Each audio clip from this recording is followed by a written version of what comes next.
And welcome back, one and all, to the Blue Rose Respite.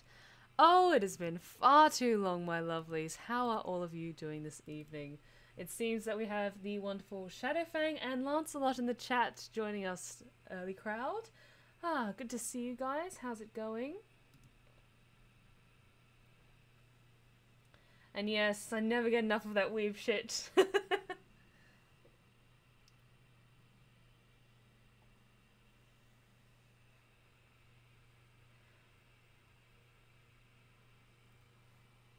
I don't think I'll ever get sick of that intro.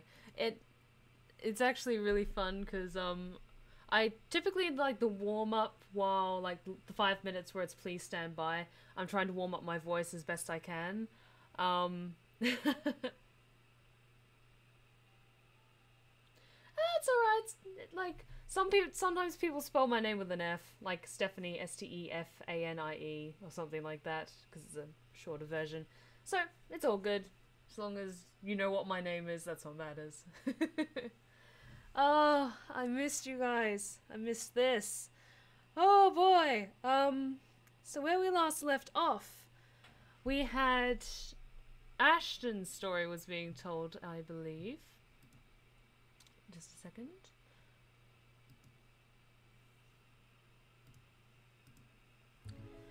We were unveiling ASHTON's side of the story.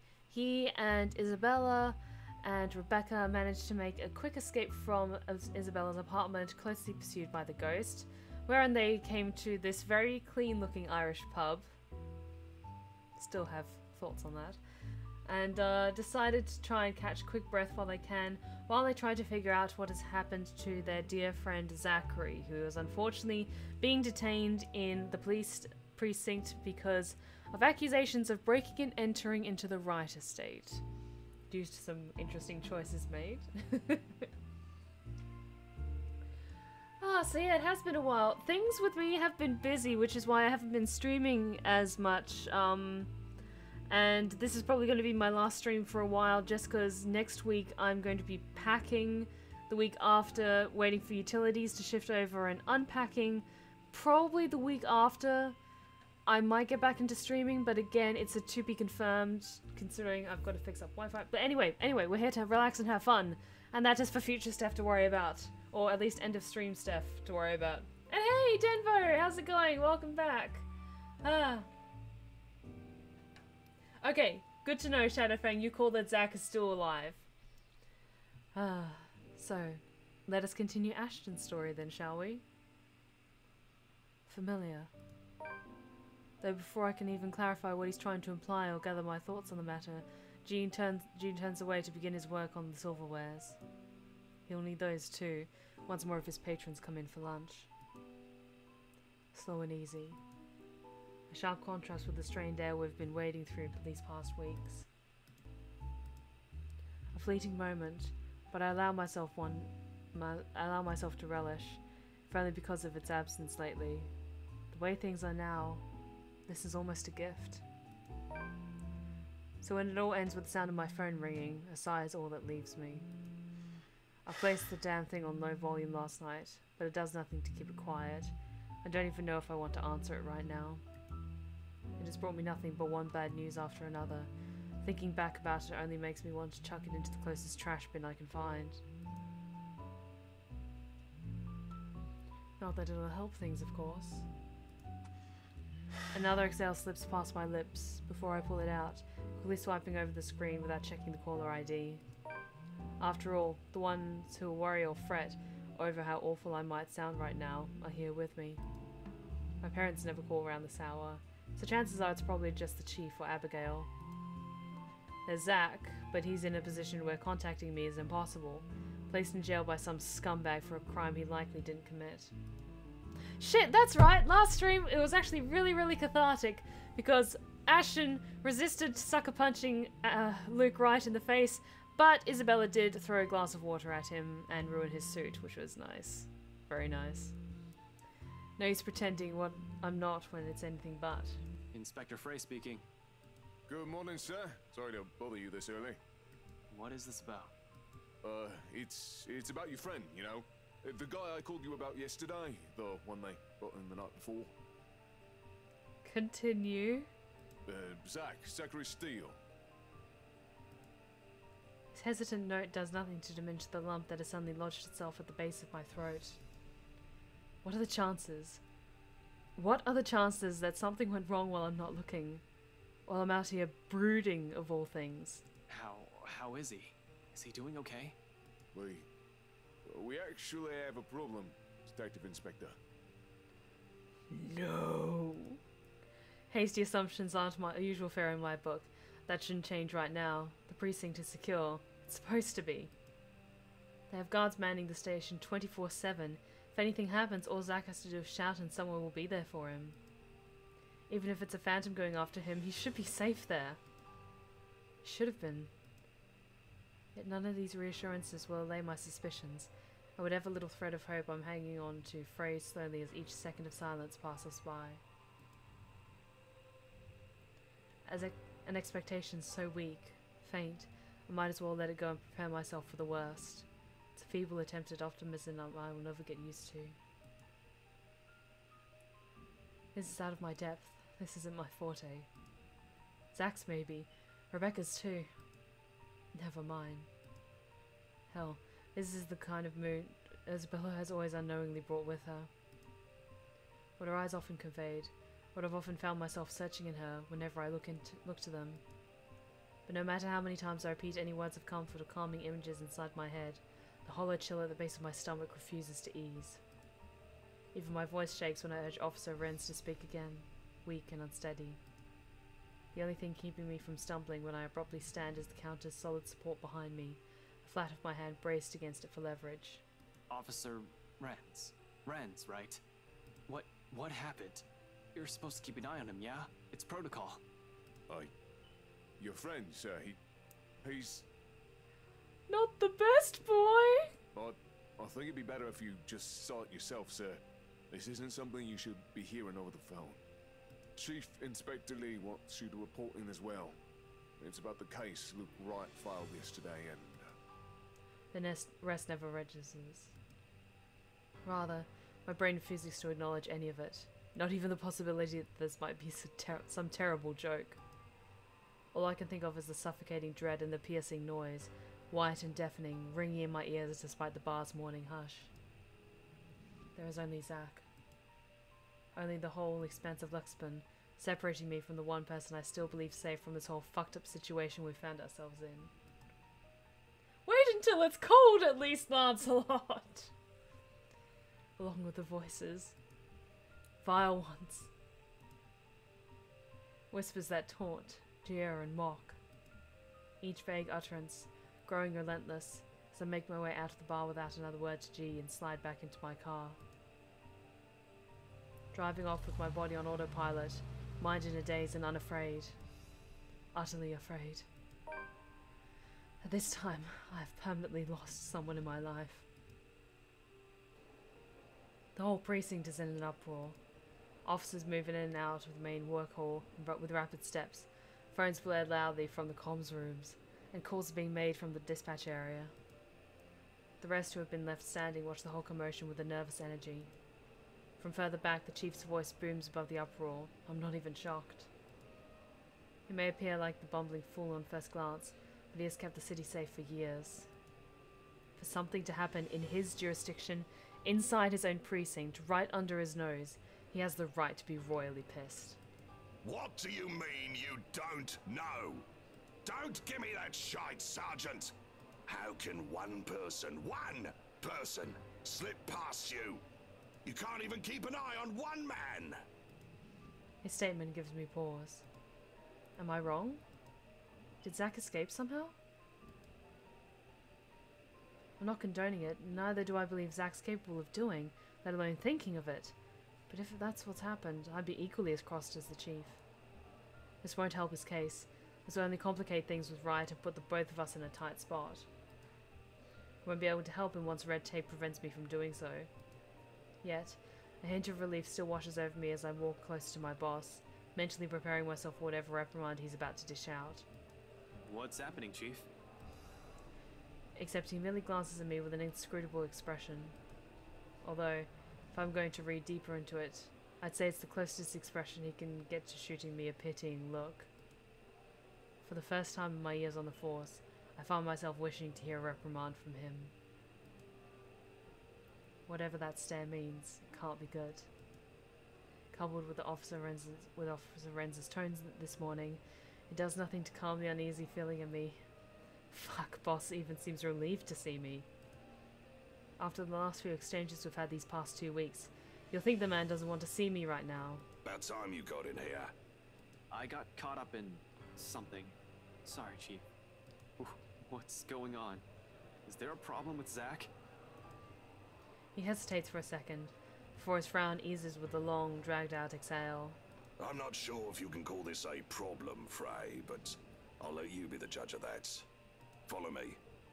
And you, I want your full report about this by the end of the day. It better be good or you are kissing that badge goodbye. The officer he's addressing, the sergeant, a man in his late 20s to 30s, who transferred here last year, shrinks back in his chair.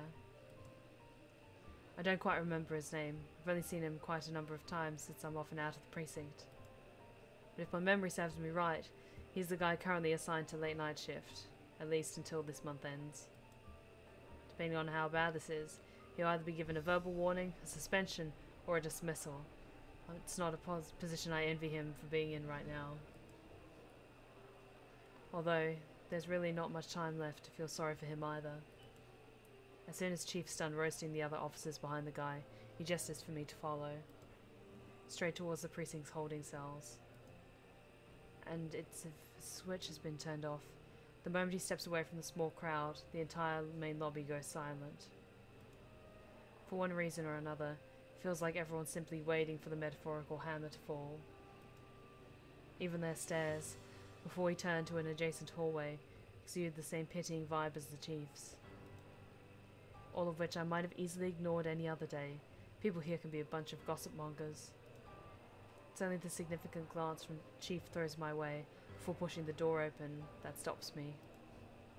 Not that there's even a need to mull over it, because the moment he swings it open, it strikes me. A sharp, dry, metallic scent. I've already grown familiar of it over the years. It's another one of those things you'll have to get used to once they start handing you the homicide cases. Now, just a whiff of it tells me enough for me to gauge the severity of the situation. This isn't the festering smell you get when someone in the room has a flesh wound. It lingers far too much in the air, hangs far too heavily even where I stand.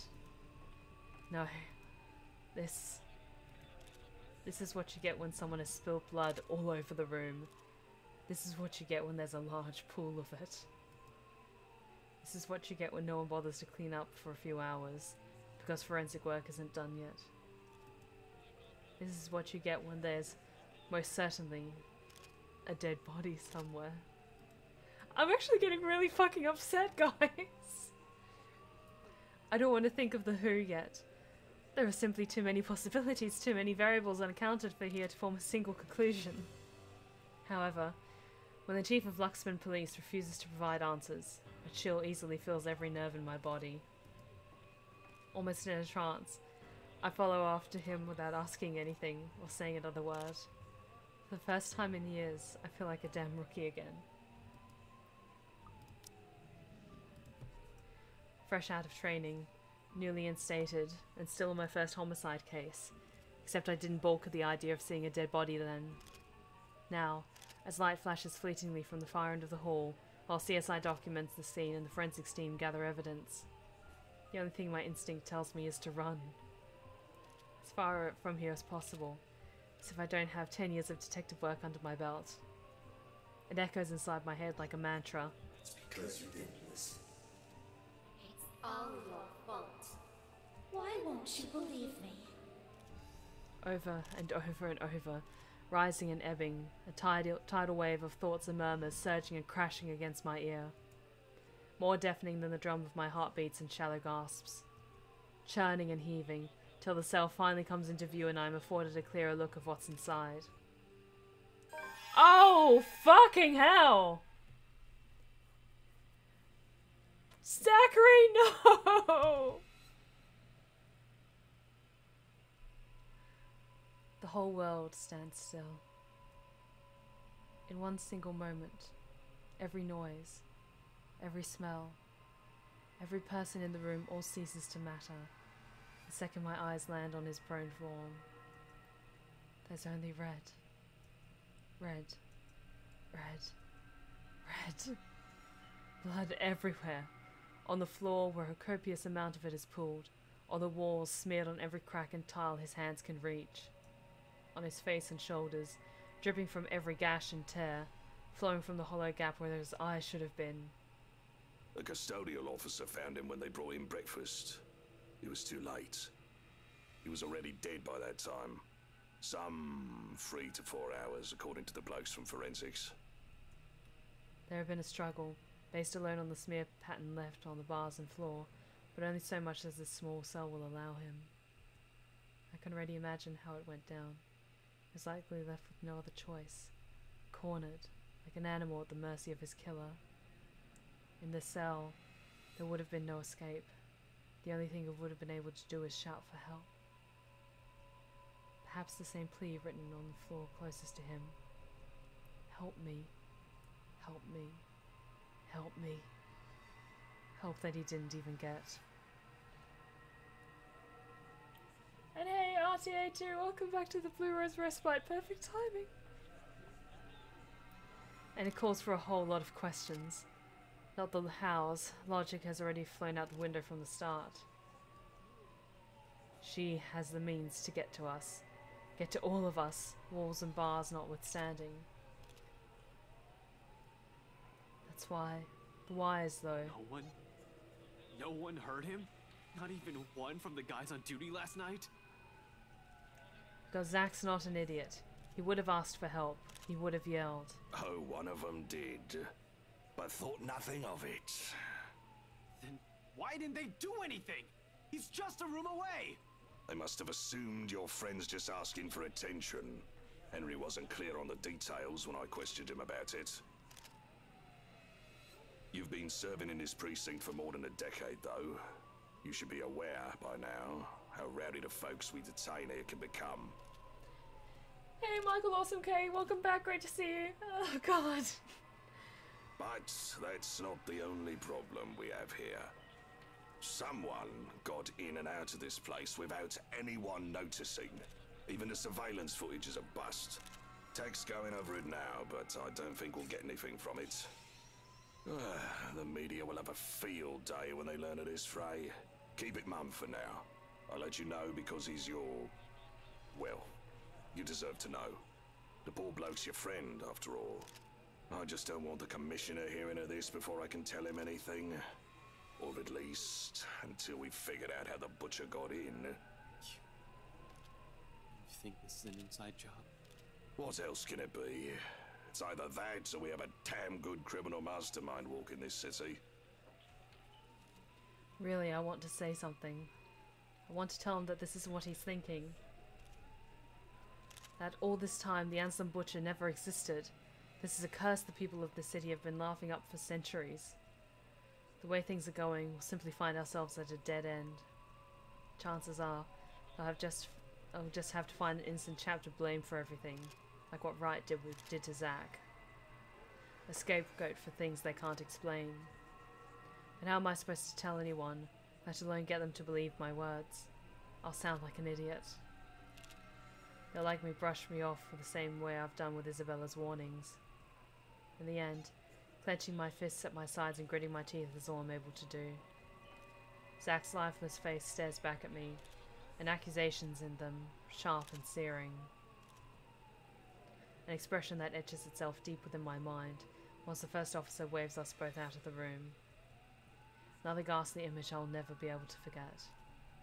Another memory I'll probably haunt me until my last dying breath. Another regret. Chief dismisses me barely an hour later, sending me off with nothing but a light pat and another sorry expression. I'm not entirely sure if that's supposed to be reassuring, but there's plenty more to do. A lot of people to call and tell, and all of it falls on me. No matter how awful the news I bring will be, it'll be better if this comes from a person his family and friends know. Still, My body refuses any notion of movement. The thought of telling Rebecca and Isabella about this, it'll both upset them. I don't even want to imagine what his grandparents will say. They're good, kind, warm-hearted people who have given me another family even without me asking for it. They welcomed me, invited me every time, easily reminded me of what having a whole home feels like. I thought I've already forgotten it. Zach's older sister will definitely show up in my apartment though, ring my doorbell and punch me as soon as I open the door, just like the last time. She's right. I'm the kind of person who brings nothing but trouble.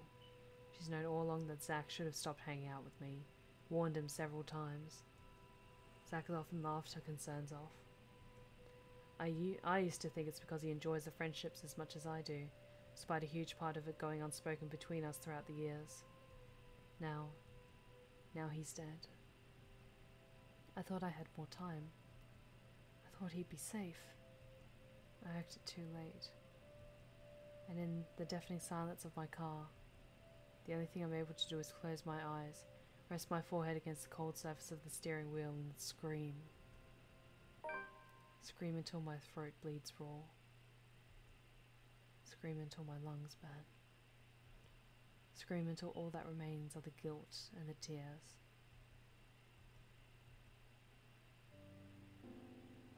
The sun hangs lower when I drive back to the pub and drag myself inside, still too unsure how to break the news. Hey Garrett! Welcome back, great to see you. Things are kind of taking a melancholy turn as we discovered what happened to poor Zackery.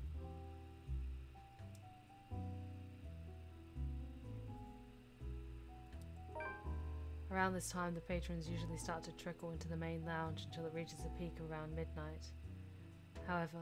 Today, it remains thin.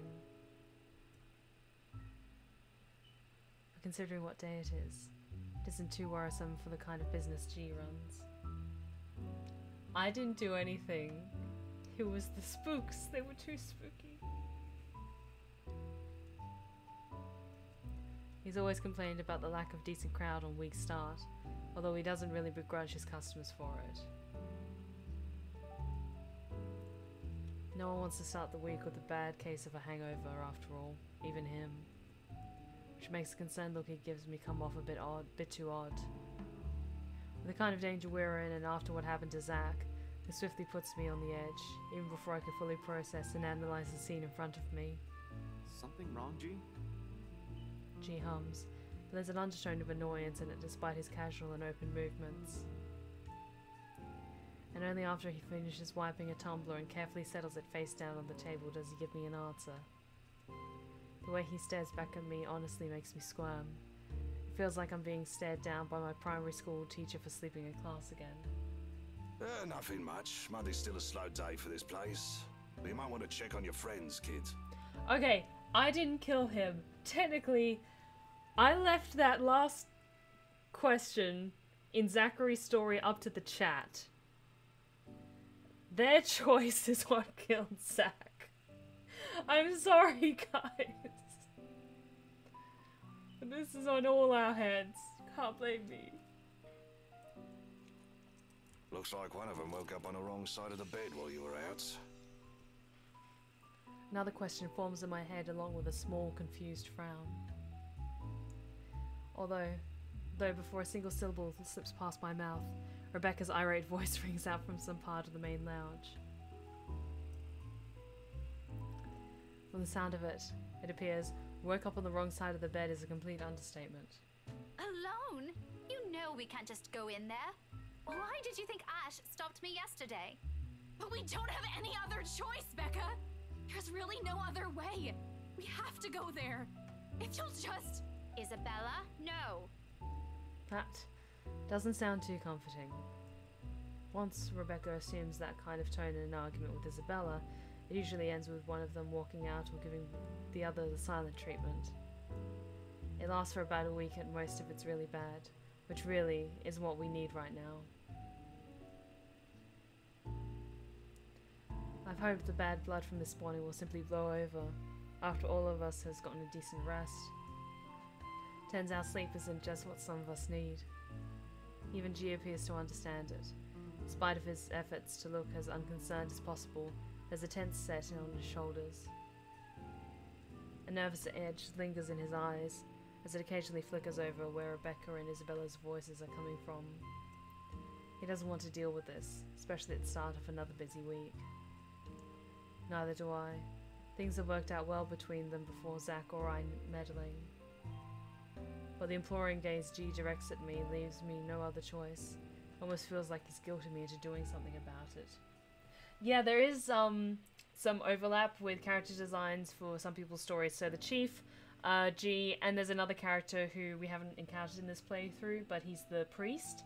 They all have the same character model and voice actor. It's kind of a little bit of a tongue-in-cheek joke.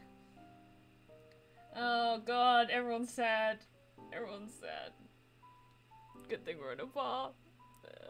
Zackery, I'm sorry we killed you. I hate that it's working.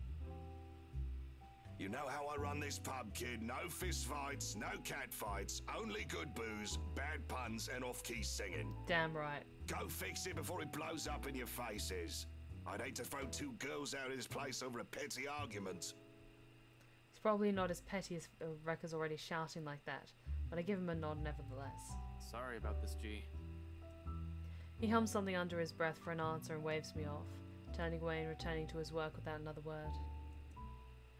Even with the lack of a sizable crowd, he likes to keep busy. We're the same in that regard. Can't remain still, always has to stay moving, doing something, thinking, whatever keeps the brain at work. I leave him to it shortly after. Rebecca's voice rings out once again, followed by Isabella's. A part of me wants to thank him for all the troubles he has taken for people he barely even knows. Once this is over, I should probably find some way. In the meantime, I have this immediate problem to fix. Gotta get to this before it turns into a shitstorm both of them will regret. And I know both of them will. For all of Isabella's complaints about Rebecca's bossy attitude, or how annoying Rebecca sometimes finds the other's childlike demeanour, it's a friendship they both cherish in their own way. Rebecca's already on her feet when I spot them in an almost deserted area of the pub. I'm willing to bet my entire life savings that people are staying away only because of this brewing storm. Rebecca can have quite the mood when she's crossed. I can't speak for Isabella. I rarely ever see her seething, but from what I've seen yesterday, I don't think I ever want to be in the messy end of it. The way she's glaring up the redhead from her seat, regardless of how much the other woman towers over her right now, already says everything. Empty plates have been left neatly piled on one corner of the table they occupy, a conversation that turned sour sometime after a late lunch then. Good thing they're already done and nothing left to be spilled. Because in the next moment, before I can approach and intervene, Rebecca slams her palm on the table. It sends the silverware clinking sharply against the surface. Isabella flinches momentarily, we both do, though she shows no indication of surrendering in the face of Rebecca's temper. Everything escalates from there. You've already gotten us in enough trouble because of this letter ghost everything. You're blaming me again? And you can't expect everyone to fix your mess. You keep on putting the blame on me, but you're the one who didn't listen. All of you. If you just listened in the first place, maybe this wouldn't have happened. But you're too busy acting like you know what's best for everyone, when in fact you're the one who's being selfish. I'm the one who's selfish. Yet you're still going to do what you want anyway, even if the people around you are already beside themselves with worry. This is how you've always acted since we met, and I'm tired of it. Sometimes I wish you never even came here. Oh, shit. All you've given us is a headache. You know why I had to come here. My dad. Your dad has nothing to do with this. It has always been you and your whiny, careless self that has always been the problem. Maybe I should have stepped in earlier. Like, Rebecca, that is some harsh fucking words. Her fucking dad just died, you bitch. Oh, God. Oh, this is an emotional clusterfuck of a stream. Maybe I should have said something the moment Rebecca had slammed the flat of her hand on the table, or the second I've entered the area. Either way, it's too late to act. Harsh words have already been hurled between the two. Words more cutting than any blade, each and every one of it digging a wound too deep in the person they've been aimed at. For a long time, Isabella sits there in silence, while Rebecca stands unmoving, arms crossed and breathing heavy.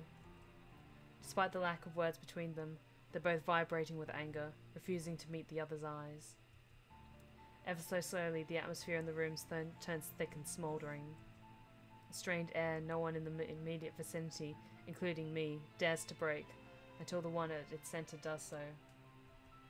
Rebecca definitely won't. At some point in our friendship, she has grown to become a woman firm and with her opinions. She's never going to back down from this, not when she knows she has a point. Isabella, on the other hand, there has always been a certain stubbornness in her. As frustrating as it is to see sometimes, it's what has gotten her through life's hardships. Perhaps even the only thing that has. When you have nothing else, people tend to cling on to what they have within themselves instead. But she also knows when to withdraw, when a struggle turns useless, a kind of awareness almost second nature to her.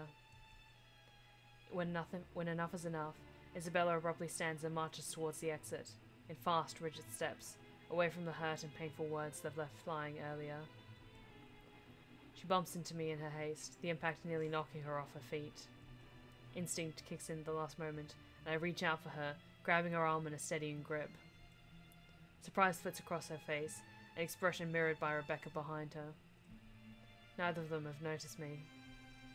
However, that doesn't mean I won't have anything to say about this. Okay. Honestly, I'm probably going to take Isabella's side because what Rebecca was saying, like, Isabella genuinely tried to warn her friends not to, like, read the fucking letter at the start. Like, Rebecca, you're sweet and you're so much the mom of this group, even though that job was formerly Zackery's. Zackery was best boy and now he's dead.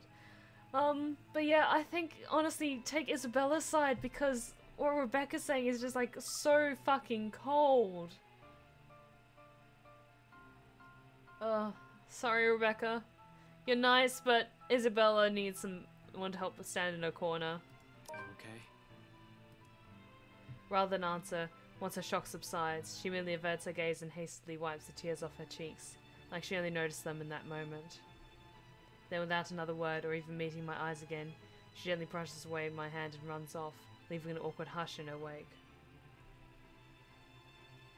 Rebecca soon slumps on the chair Isabella has just left, gingerly reaching up to press the bridge of her nose and breathing out a ragged exhale.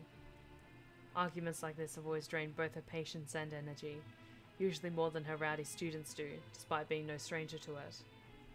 It's no excuse for her to say those things though, and my disapproval must be clear enough on my face. When she finally glances back at me, her exhaustion immediately shifts back to annoyance, her mouth curving down to a tight frown. I cross my arm in response, waiting, a reaction verging on instinctive in the face of her irritation. Regardless of my opinions about this, I don't say anything yet, not until she's the one willing to talk first. Good. Good, Ashton. Another minute passes while we stare each other down, but eventually she breathes out again and relaxes her rigid posture. What do you want, Ash? If you have something to say, just tell me, or I'm going back upstairs. Did you really have to say it like that? Well, how do you want me to answer her? Do you want me to just let her go there and do what she wants? I know you won't be too happy if I did that. That's a low blow, Rebecca. Even for you.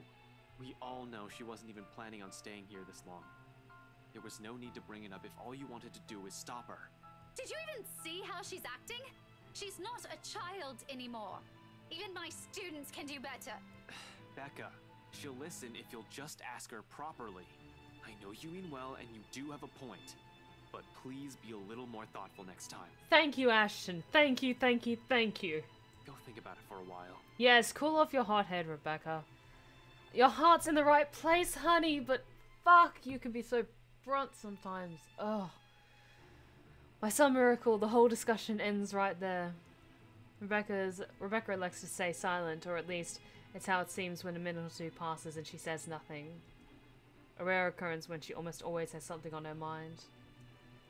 Only an uneasy atmosphere hangs in the air when I finally decide to remove myself from the room. She doesn't stop me. Instead, something inexplicable flickers momentarily in her eyes, one that quickly disappears till only a vague notion of it remains in memory. But in that one exchange, I've caught a short, clear glimpse of what has shifted, of what's inevitable. So much has changed throughout the years. We will never be the same person we once were. And if it's for the better, we've yet to know. A lull has descended in the main lounge once I return. G's nowhere to be seen. People continue to trickle out instead of in. By the time I get back, only 2 tables remain occupied. Soon these people too will be gone, and the whole place will be devoid of anyone. Frankly, its current state already lends the place an entirely different vibe. Along with the soothing strum of strings and the steady beat of drums playing overhead, there's a calming sense to this. Far cry from times I've been here before. And, perhaps, it's for this reason that wise Bella has chosen this place to retreat. She sits quietly in the furnace corner of the room, at one of the tables set right beside the windows. She usually keeps the curtains closed around this hour. A small portion of it has been pulled back, revealing the busy streets outside. The late afternoon light spills right through it, outlining her small form and pulling on the surface of the table, where both her arms rest. In her hands, she flips a piece of folded paper, turning it from one side to the other without any purpose. The letter. A small frown creases her forehead while she stares at it, yet there's something oddly tranquil in the picture she has unknowingly painted. Something I can't quite bring myself to disturb, if only for a few seconds. No. It's one of those moments again. The rare ones. The ones where she's too still, too quiet. Complete opposite of her usual self. But it's these these often leave a mark. Not her cheery disposition or her lively attitude, but these short few seconds of wordless silence, when the softest sighs and the slightest movements sing louder. The smallest, minuscule things that tell you about the person and their strength more than any words can express. It's these that carve a vivid memory, no matter how brief it lasts. She glares at me, annoyed, and just like that, all of it melts away. Gone is the stillness, replaced quickly by the teasing and friendly jibes. Back again to what we're used to, what's easy, what's familiar, where every truth we hope to convey regrettably goes unsaid between us. You're going to destroy an important piece of evidence if you keep doing that, Belle. But she's far from angry. Bit upset, maybe? Who wouldn't be? While I do agree with Rebecca, her words still hit below the belt. Regardless, Isabella doesn't seem like she'll start shouting at me, at least compared to every other person I've aggravated, intentional or otherwise. Some light talk may just do the trick and coax her out of this mood. Come on. If you keep staring at the table like that, you're going to bore a hole on it. I really don't want to OG a new table. He'll pick the most expensive one and leave me begging on the streets. She levels a quick glance at me, her expression dry and impassive enough to drain every colour out of the room. It's as if I've just told her a terrible joke, and she's expecting there'll be more of it. Really now. She needs to give me more credit than that. My jokes are funny when I want them to be. I really don't care. I'd even take pictures and post them online. Go away, Ash. I don't want to talk right now. Yet it sounds half-hearted at best. Like what's happened has already sapped every bit of energy in her, and all that's left are the words. Pretty soon, those two will lose their meaning and leave a hollow shell in their wake. It's already unusual to see her like this. Everything has already gone to shit. I'd like, at least, this one thing to stay normal. So somehow we manage. We continue for the better half of the hour, talking, joking, with her short, feeble responses and banter that never goes anywhere. But it's enough. In the grand scheme of things, amidst the chaos and death shadowing over us, it's these little inconsequential moments that matter. It's her smile, her laughter, when it finally rings, easy and free of her burdens. Okay, I have another one. I don't want to hear it, Ashton. Go away. No, really, listen. I know someone who talks like an owl. Will you leave me alone if I bite and ask who? A pause. And then she frowns as the realization slowly dawns on her, confusion flashing fleetly across her face before eventually settling on a grimace. Oh. Suddenly she hugs her arms closer to herself and looks away, perhaps in her best attempt to stay angry. That was a terrible joke, and that was a great joke. To no avail. In a matter of seconds, her shoulders shake with laughter she's trying to contain. Isabella's such a cutie when she's happy. You're awful, and I really hate you. Just leave. It's contagious, her mirth. Soon I'm joining her in it, briefly forgetting every problem that has piled up and continues to weigh down on us. Laughing without reservation or care, until only a familiar warmth lingers, once both our amusement ebbs away. Somehow, with her, these things have always come easy. Valtharis, thank you so much for the bits! Oh, we did miss you. We missed you a lot. Welcome back. Great to see you. Oh, thank you for the bits. It's awesome. Feeling better? A little. You're still lame. But you're laughing right now. Only because your humor is terrible. Right. Keep telling yourself that. I know it's funny. And you know what? If you've kept frowning like that, your face might have cracked. That would have been really messy and ugly. If glass can kill, with the ones she sends my way, I'll probably be dead by now. Seeing it directed my way, it takes only a few quick seconds for me to realize how she might have also taken my statement. How wrong and rude it might have sounded in her ears, however unintentional it is. I've never been good with words, but that's never an acceptable excuse, is it? Suddenly, taking the brunt of her anger seems less complicated than correcting or explaining myself. Nevertheless, I try. What? Crap. Damn it, that was so not what I meant. I was just saying you look better when you're smiling. Oh, Ashton, you're so awkward. The glare doesn't even wane. In fact, I think it intensified, like a brewing storm. In the face of it, under the sharpness of her stare and her annoyance, I do what any person with a good sense of self-preservation does. Keep my mouth shut and shift my attention elsewhere. The crowd outside looks very interesting today. Maybe I should... Thanks, Ash. She utters all of it in a voice too small, too quiet. But when I turn to her, only those words, her gratitude, resonate throughout the whole room. Not the soft clinking of silverware somewhere, nor the last strains of music fading into silence above us. Instead, it's the meaning behind her gaze, as she holds mine, that lingers. Steady, unflinching and open, the same way she looked at me all those years ago, with bright eyes and an expression softening into a tender smile. I didn't understand it then. How easy it is for her to wear her heart on her sleeve. How she never shies away from... Sorry, excuse me. Shies away from expressing herself, even among people she barely knows. How she can go through everything without losing herself. Now it's among the hundreds, the thousands that hang unspoken between us. Trivial little things with worth still too big to put into words. Either because it's too early, or because there's never really a proper time. For now, though, this'll do. Until the moment itself dwindles. Until reality pulls us back in, reminding us of the things we've set aside in its favor. Isabella, about what happened with Rebecca earlier. I should probably apologize to Becca. I know she only means well. And I said some really bad things. Corners of her mouth quirks up, almost as if she's too ashamed of the things she said. Don't worry, she can be pretty stubborn, but she'll listen. Especially to you. You think?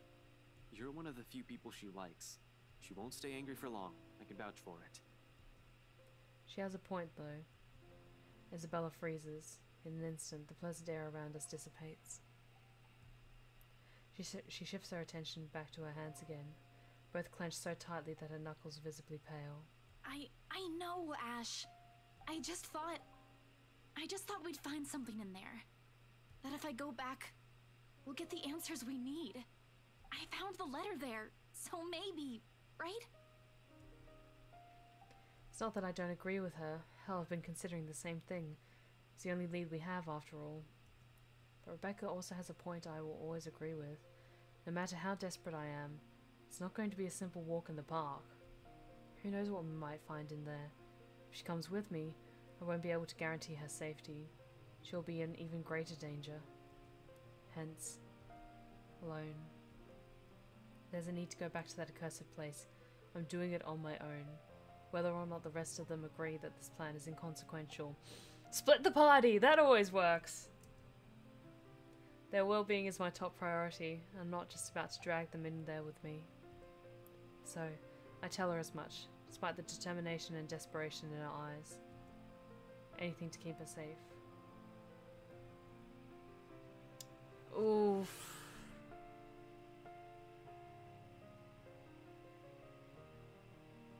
How's our relationship with Rosabella going? Oh, that's glitchy as fuck. Pretty dang good.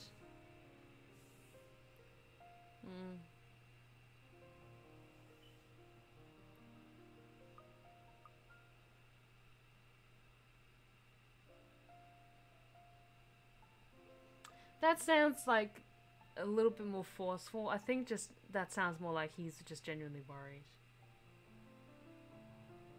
I have a dead monk that says otherwise. I wonder how that monk died. Split the party always works. Forget it, Belle. You're not going back to that mansion. But Ash, what about... This isn't up for debate. Ooh. Do you really think they'll just let you in? This is one of those choices that one sounds gentle. Fuck you! Damn it. God damn it. Do you really think they'll give a damn if you walk in there carrying that stupid letter of all things? No, but there has to be something we can tell them. Ash, they were with me during the open house. They have to know. They're in as much trouble as we are. They're living in that place. That ghost woman came from there. Both her and the letter. Something's in that house, Ash. And whatever it hides might be the only thing that'll get us out of this mess. Alright. Supposing you do find an answer there. What happens? Let's say that by some dumb luck, you got inside and found something. I don't even have to bring up what they did to Zack. In fact, what they'll do to you is the least of our problems. What if you see her again? What if she goes after you? What are you going to do? It's not like we have any other choice. Besides, I'm pretty sure you've already thought of the same thing. Admit it. That doesn't mean I'm going to let you run straight into trouble. What you're planning to do is risky. For you. Give it up, Isabella. Zack's already gone, and if you... Realization comes way too late and my throat closes up as soon as I realize what has just slipped out of my mouth. There was supposed to be a speech, damn it. Words carefully picked to ease people into the idea. Especially her, who has always seen Zack as a decent older brother she never had. As family. The way her expression shifts from terror to disbelief, then to anguish, makes a horrible lump in my throat feel more unpleasant. There's sorrow in it, palpable enough as the meaning of what I've said sinks in. A pain I can't even hope to understand. One that we'll all deal with in our own ways. I can't even bring myself to look her straight in the eye. Unexpectedly, Isabella merely clams up. No resistance. No further argument like I've come to expect from her. She doesn't even shed a single tear. Uncharacteristic. Just a silence that stretches far too thin, till the air in the whole room grows awkward and suffocating. Standstill that'll get us nowhere. Although, there's one thing our talk has wonderfully succeeded at. It's making me feel like a total asshole and a hypocrite.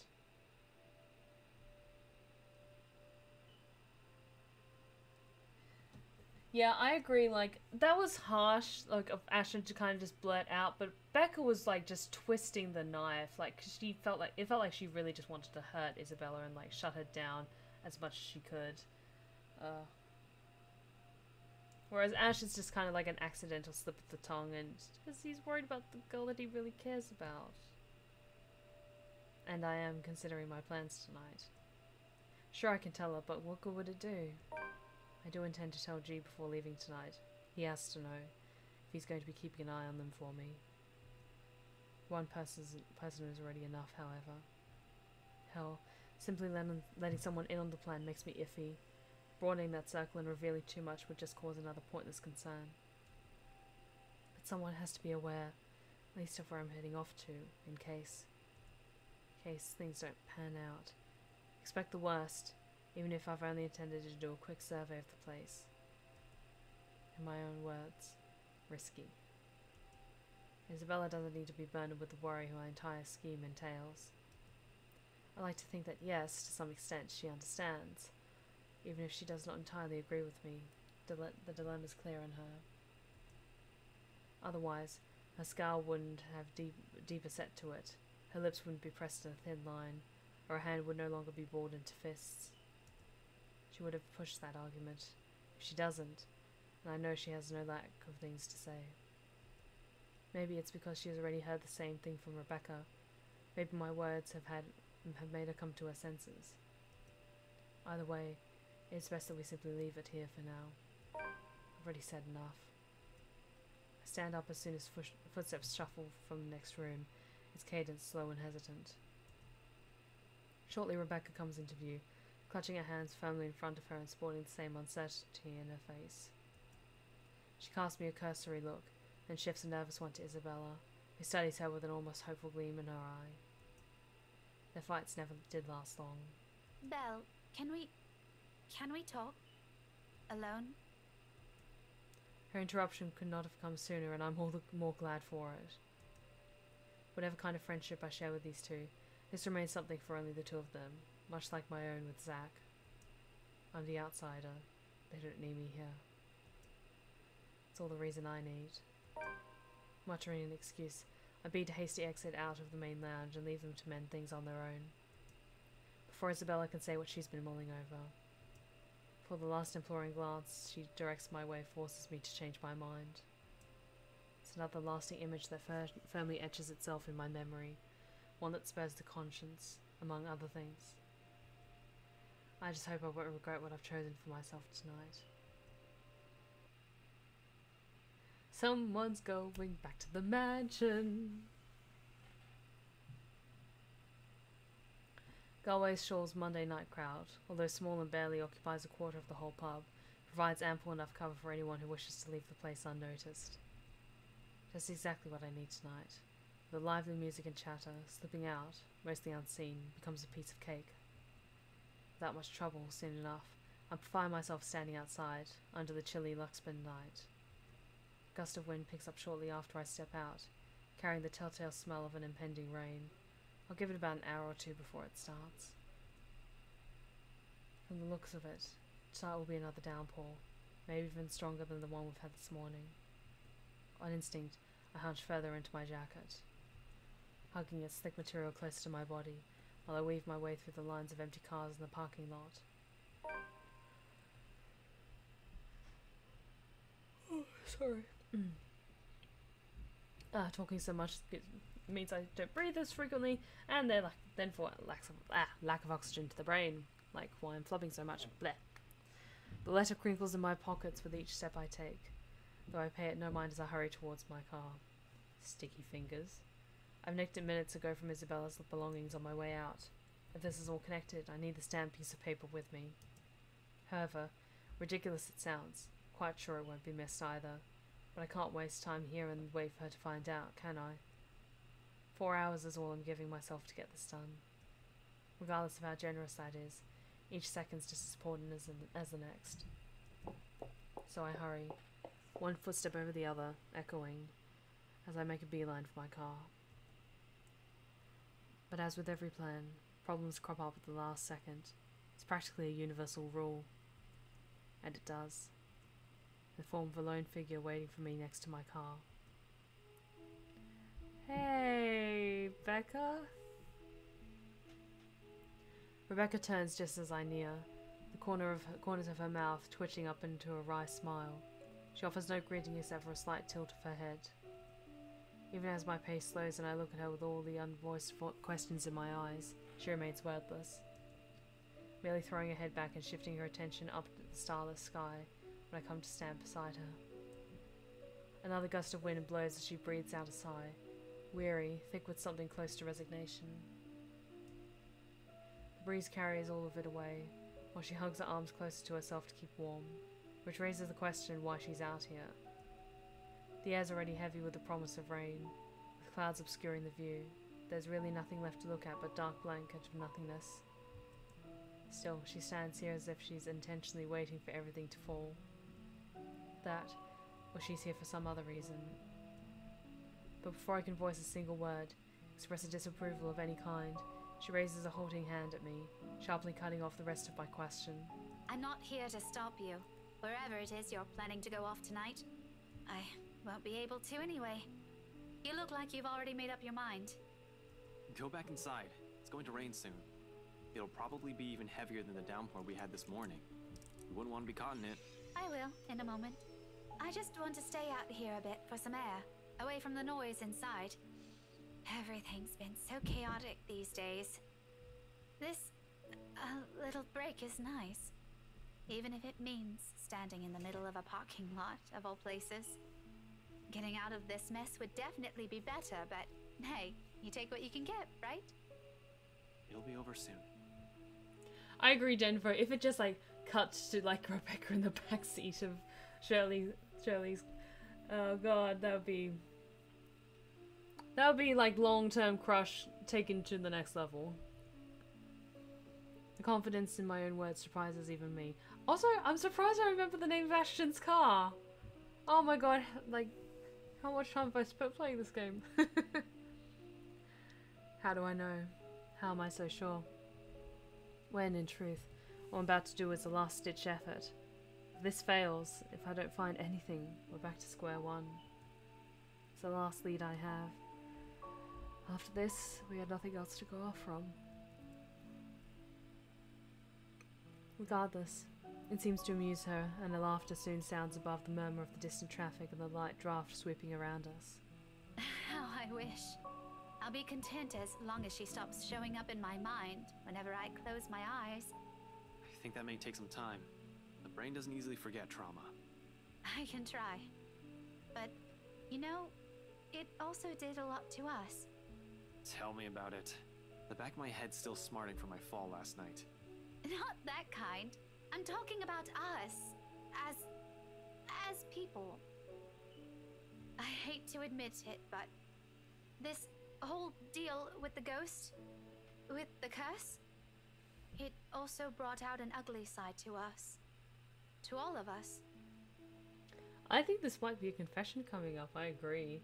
And yeah, like, Ghost Girl popping up in the back of ASHTON's car, yeah, that would be great. But she already, like, said hi to Rebecca, so she comes across as the kind of spook that likes to shake things up a bit, so who knows when she's gonna show up next. And it made me realize plenty of things. Oh my god, is she actually gonna fucking say it? About myself. Come on. About us. You can do it! Rebecca trails off. Suddenly, a pensive expression spreads across her face. I've seen it countless times before. And every time I see it on her, it's usually followed by a memory, a silly story, or even something embarrassing I've said from childhood. Unlike me, who would much rather forget, she remembers each of them so easily. And after a short bout of silence, when she smiles, I know this is one of those times again. Do you remember that one time, back in secondary? Which one? We did a lot of dumb things back then. Well, I did, but you get the point. Mandy. I thought you still don't like her. Don't tell me you've kept in contact with her. Are you guys friends now or something? Oh no. We do see each other sometimes. On the way to work or when I go out for lunch, but it's nothing like that. We're not friends. Not in this lifetime. I don't think so. I don't think we'll ever get along, but if it wasn't for her, we wouldn't even be friends, yeah? You stood up for me that day. And from then on, things have changed. She makes it sound like I'm some sort of hero. Mandy was in the wrong. Of course I'll defend her. No one's going to stand up for her, who else will? Chances are, It would have escalated, and who knows, maybe she would have stopped going to school or transferred. Any decent human being with an ounce of sense would know better. I acted because I know what I'm doing is what's right. It's as simple as that. Yet she smiles as if it's worth more than that. Fondness that goes beyond nostalgia. I guess what I'm trying to get at is, this time, I don't want this to go unsaid. Come on, honey, you can do it! You know, just in case something happens. You can do it! Ash, Come on! I've always been in love with you. Yes! Oh, honey, I'm so proud of you. She says it so plainly, holding my gaze and in a voice too frank that her admission stuns me into silence. Like the wind has suddenly been knocked out of me in one fell swoop. No words will form. Not even a single coherent thought as the meaning of her words bears down on me. Nevertheless, she continues, desperate to express everything she has kept to herself all these years. This is what the fondness is. Why, for her, it weighs heavier than any feelings of nostalgia can carry. Since that time in secondary? Since I made that promise to never leave? I've always truly loved you. Afterwards, there is relief, a weight suddenly being lifted from her shoulders after so long. She closes her eyes and lets out a breath. When she looks back to me, though, there's nothing but hope in them, eyes that are searching for an answer. Facing the sincerity behind her words, I find myself grasping, scrambling for words. Because as much as it pains me to admit, I can't give her the same affection she's asking from me. No. We might have spent so many years alongside each other. Hell, we practically grew up together. But that never automatically means I'll ever hold her feelings that goes beyond the boundaries of friendship. I do appreciate her presence in my life. I'm more than glad that she has stuck with me even through the toughest moments. And even when she finds me difficult or aggravating. However, it's really all there is to it. She's a close, important friend to me, but nothing more. Rebecca, I draw in a breath, ragged, unsure, uncertain how and which words to put together, so it will hurt her less, so the wounds they might leave won't be as deep or scar. Though before I can even string two phrases together, she lifts a hand to my mouth and silences me. Smiles on her face, kinder than every single one I've seen from her so far. It's nice to see it on her. It suits her more than the glares or the frowns. But at the same time, it only serves to baffle me. You don't have to answer me. Yeah, but you should... I should... No, I mean, you don't need to. Okay, now I'm really confused. One moment you're saying you've been in love with me since secondary, now you're telling me to shut up? If you want to interpret it like that, alright. No, really. Some explanation would be nice, Becca. Because a lot of things are going on right now, and I'm afraid I can't catch up. Especially with this curveball you just threw. It means what it means, Ashton. You don't need to answer me. I don't really need to hear it anymore. Okay, kudos to Rebecca for getting this off her chest, and her being cool with Ashton not quite feeling the same way. It's not that I don't want to. Believe me, if I were the same person I was before this whole thing happened to us, I'd be elated, excited even. But like I said, I also realized some things. Understood myself more. Ash, I did love you. Ever since we were kids, all those times you defended me from bullies. I don't think that's going to change anytime soon, even after this. But at the end of the day, once you take a closer look at everything, it also turned me into a really selfish person. Okay. Again, kudos to you as... God, I'm so, so many emotions this night. Kudos to you, Rebecca. You're taking this so maturely and so responsibly. When you think about it, maybe the Ashton I loved isn't the one standing in front of me right now. Maybe all this time, I'm still clinging on to that aloof kid I met 17 years ago. Yeah, 17 years changes people a lot, so kudos to you for seeing that. I didn't even consider that you have a mind of your own. That one day, it won't just be the two of us. Yes, good. That you'll find someone else and it won't be me. I'm sorry, Becca. I'm not even sure what I'm apologizing for. That I can't return her feelings? Or because I'm somehow holding myself responsible for this, even if up until now I have no idea how she felt. Regardless, she continues to smile through all of it. It's not your fault. Don't say that. I'm the one who should apologize. Since I suddenly sprung this up on you when you have other things to do, I just thought I should let you know, so I can finally let this whole thing go. One question though. Are you going to tell her? Tell what to who?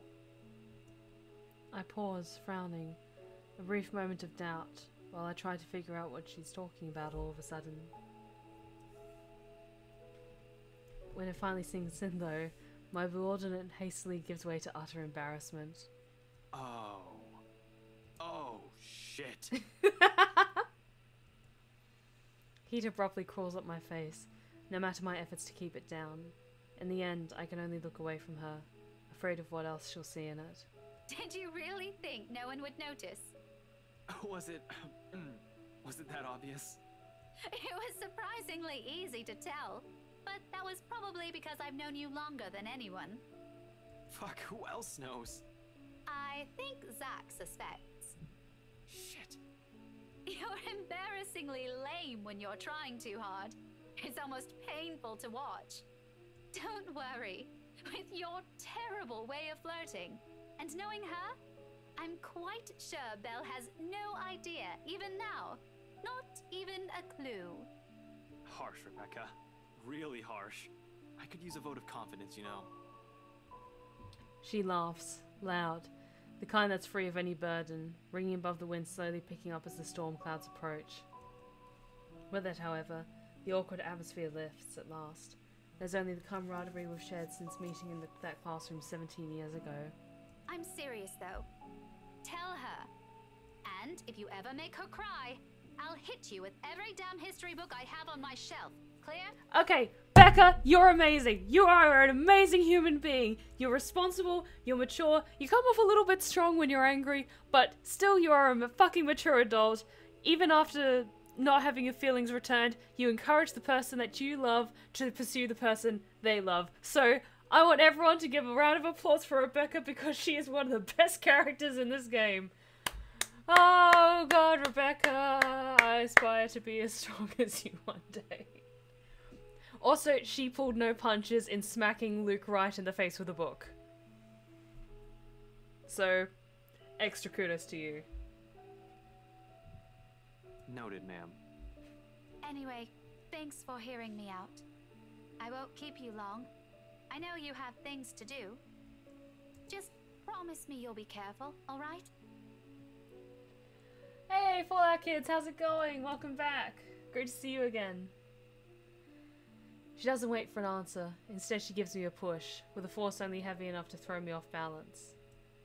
Caught unawares by the gesture for a few moments, I fight for purchase against my car's trunk, bracing my hand on its smooth surface. When I look up, with a string of reprimands ready on the tip of my tongue, Rebecca's already halfway through the parking lot. There's a small skip in her steps, while the breeze carries the light tune she's whistling. I have a feeling Zach won't be telling anyone. Too soon, Denver, too fucking soon. Honestly, he's aboard to contact him. Well, let's just hope he knows Braille. Sorry, that was bad. Oh, I'm a monster. But that's why you guys hang around. Yes, we need to use a Luigi board. Fucking hell. On a whim, I let its note be the last thing I commit to memory before slipping inside my car and driving off. It sounds like a new beginning more than anything. Another reason to be optimistic. Within 10 minutes, I'm driving out of Luxburn and heading straight for Anslem Village. In the distance, flashes of lightning light up on the horizon, white and sharp against the black curtain of the night. Thunder threatens with a rumble seconds later, echoing long across the sky. And with one last roar, the sky is open in earnest.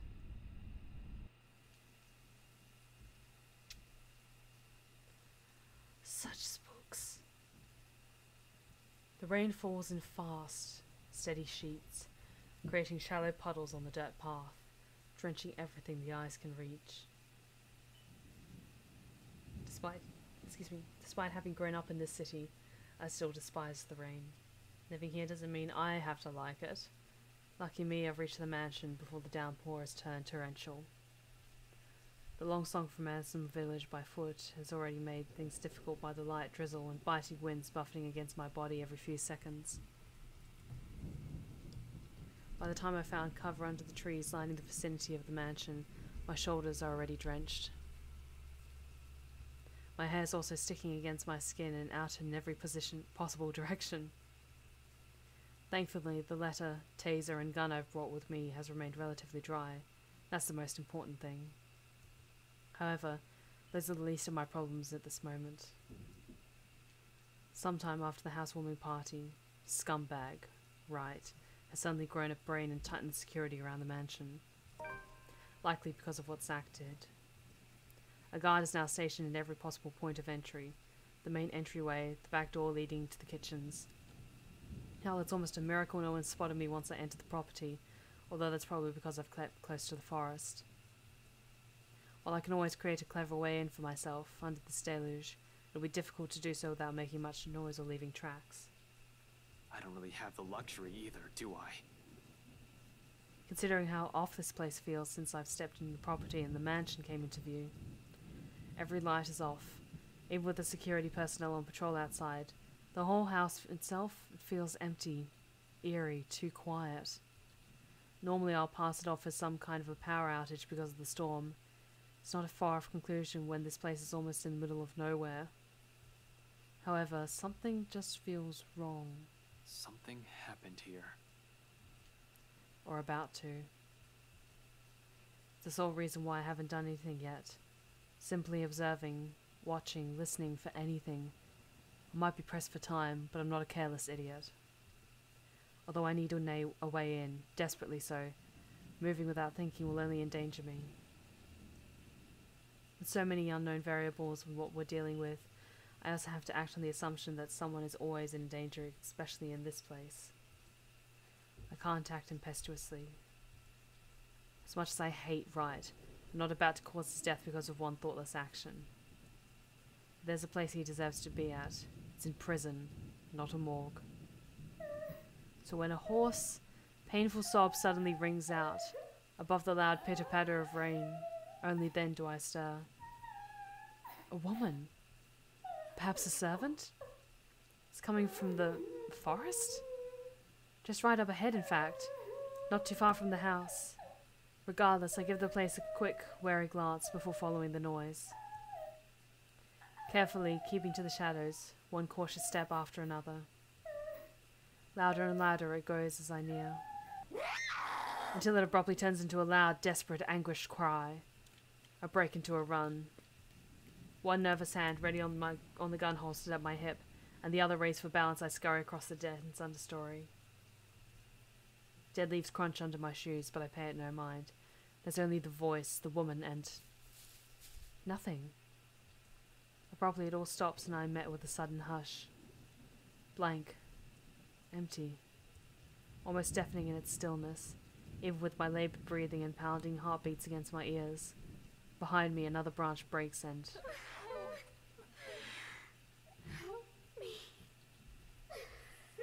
Dread surges within me when I spin around to take a hard step back, ignoring the chilly pinpricks crawling at the back of my neck. But before I can meet her eyes, the world unexpectedly pitches sideways, tilting, and tilting till the ground beneath me finally crumbles. My hands fight for purchase, only to meet air, and then, It's too late. My foot slips further and the rest of my body follows. Dark spots blur the edges of my vision. Black tendrils twist and coil around my limbs. Soft footfalls echo from the far distance, scurrying, scampering, moving in an odd rhythm with the sharp, piercing notes of her laughter. But more than that are the voices, lacing venom inside every crevice in my head. Murmurs that jeer, scoff, and deride.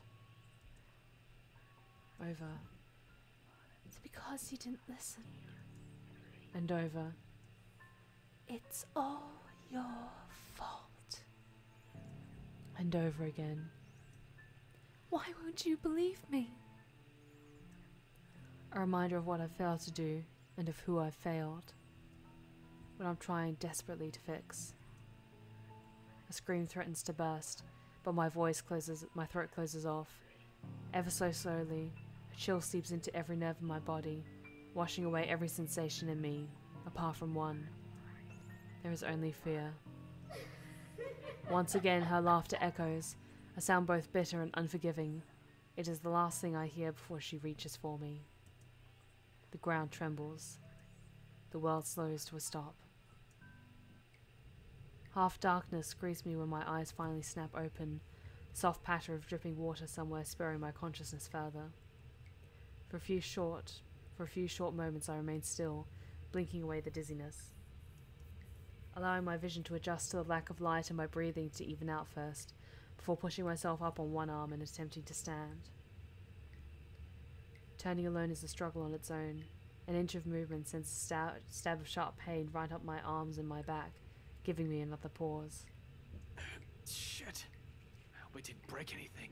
Fuck. There doesn't seem to be any injury or a major fracture, although the whole of my back does feel sore and raw. Probably from where I've skidded down prior to landing myself here.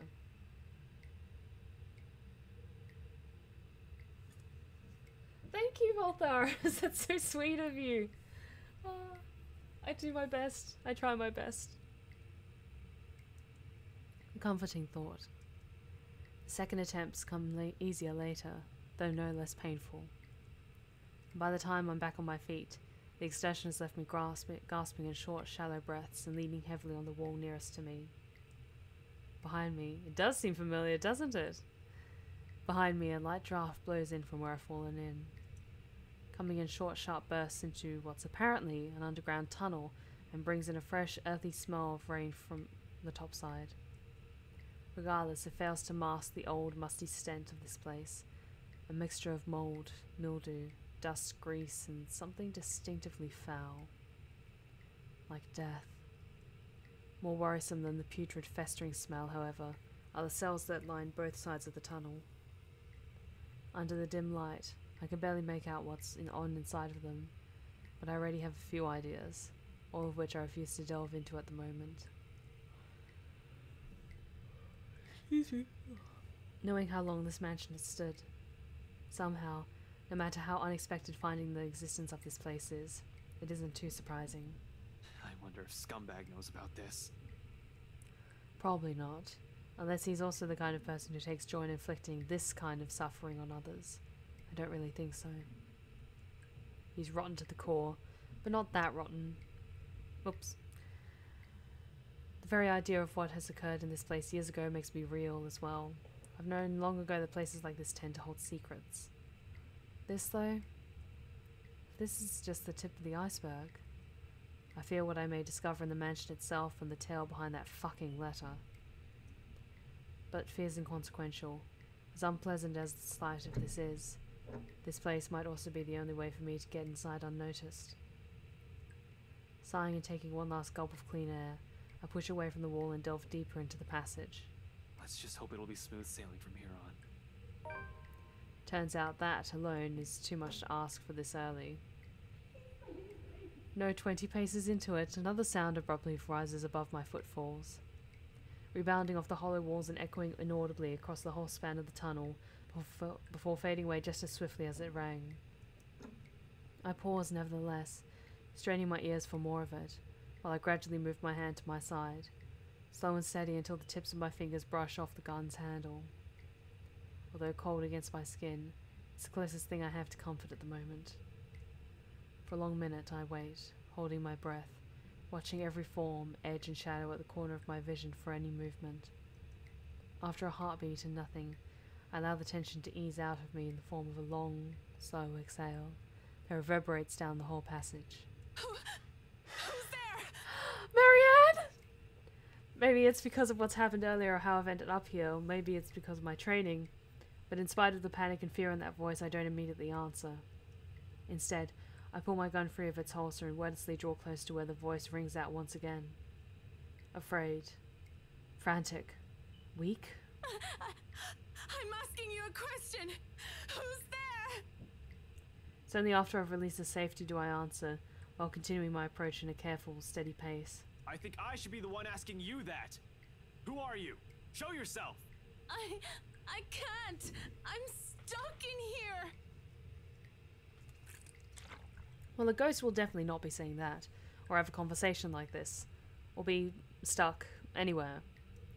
And as if to prove her point, she extends a hand from one of the cells ahead and waves. Then she pulls back, grips the iron bars and rattles it lightly. I can't get out. Can you help? In 5 quick steps, I'm standing in front of the cell, and sure enough, a woman's inside.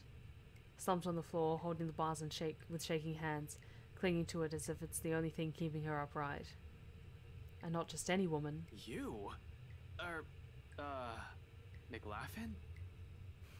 The same one I met at G's 5 days ago, smashed drunk and babbling her frustrations about her employers. Holmes? No, not McLaughlin. McCullough. Marianne McCullough, famous interior designer extraordinaire. Not so extraordinary now, with how exhausted and feeble she looks, trapped in a jail cell of all things. Her breathing's shallow and there's a paleness in her complexion. Sunken eyes, cracked lips, dry skin. All signs pointing to starvation and dehydration. What? How long have you been stuck in here? 3 days? 4? I don't know. I have no idea anymore. Oh, Jesus Christ, no food or water for 3 or 4 days? I just fell in and that woman... Whatever. Can you get me out of here? Please. In a moment. But here, go feed yourself first before you fall over. I fish out an energy bar from my pocket and hand it to her. She's lucky I always have one on my person. For sudden emergencies or extended stakeouts, a little sugar to keep me going. Like any starving person, she wastes no time making a grab for it, or wrapping it straight away and taking in whole mouthfuls of it. Relief washes over her face on the first bite alone, although she's going to need more than that if what she said is true. But for the moment, it's enough to keep her alive. Good thing she seems to have a sense and prioritize survival over comfort, if the puddle in the corner of the cell indicates anything. Without water, the human body can only survive 3 days. No food, and I'll give it an average of 3 weeks, though even then it won't be a pretty experience. Granted, some survive longer than that. She's still fortunate I found her when I did. Now, to get her out. My bobby pins won't be of any use here. Not like I need it. Unlike the ones we have at the precinct, a simple barrel hinge holds the gates of this cell together. Even without any special tools, I'll still be able to lift the door and free her. However, with how heavy it seems, I'll need a lever of some sort to help. What are you looking for? Some wood, a 2x4 I guess, a plank or a pipe, anything I can use as a lever. Wait here.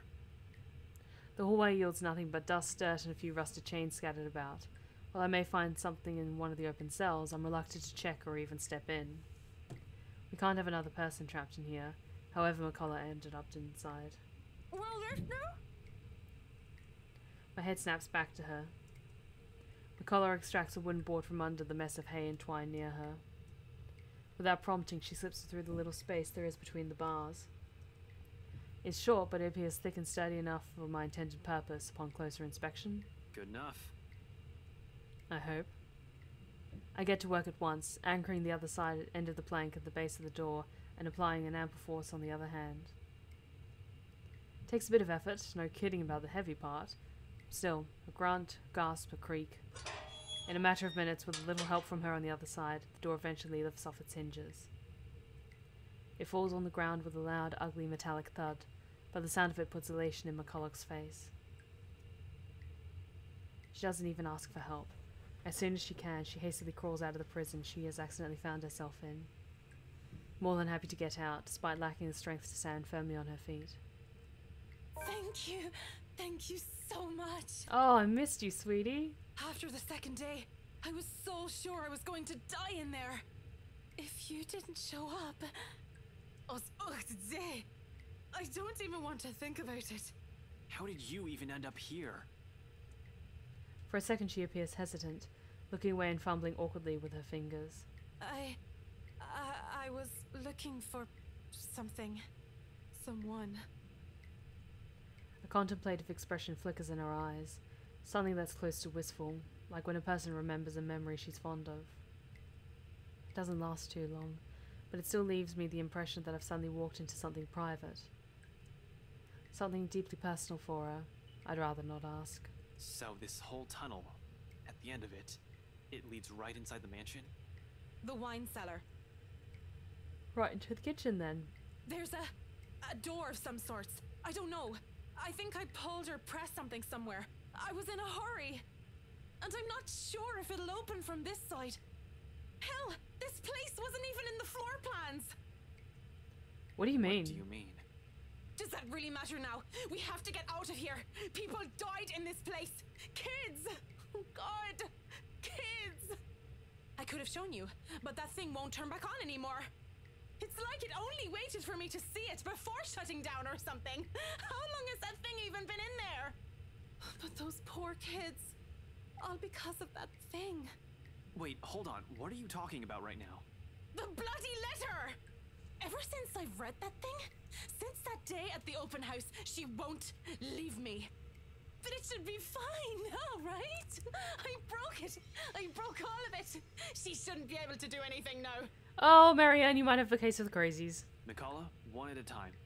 It's all that fucking paper's fault! Oh God.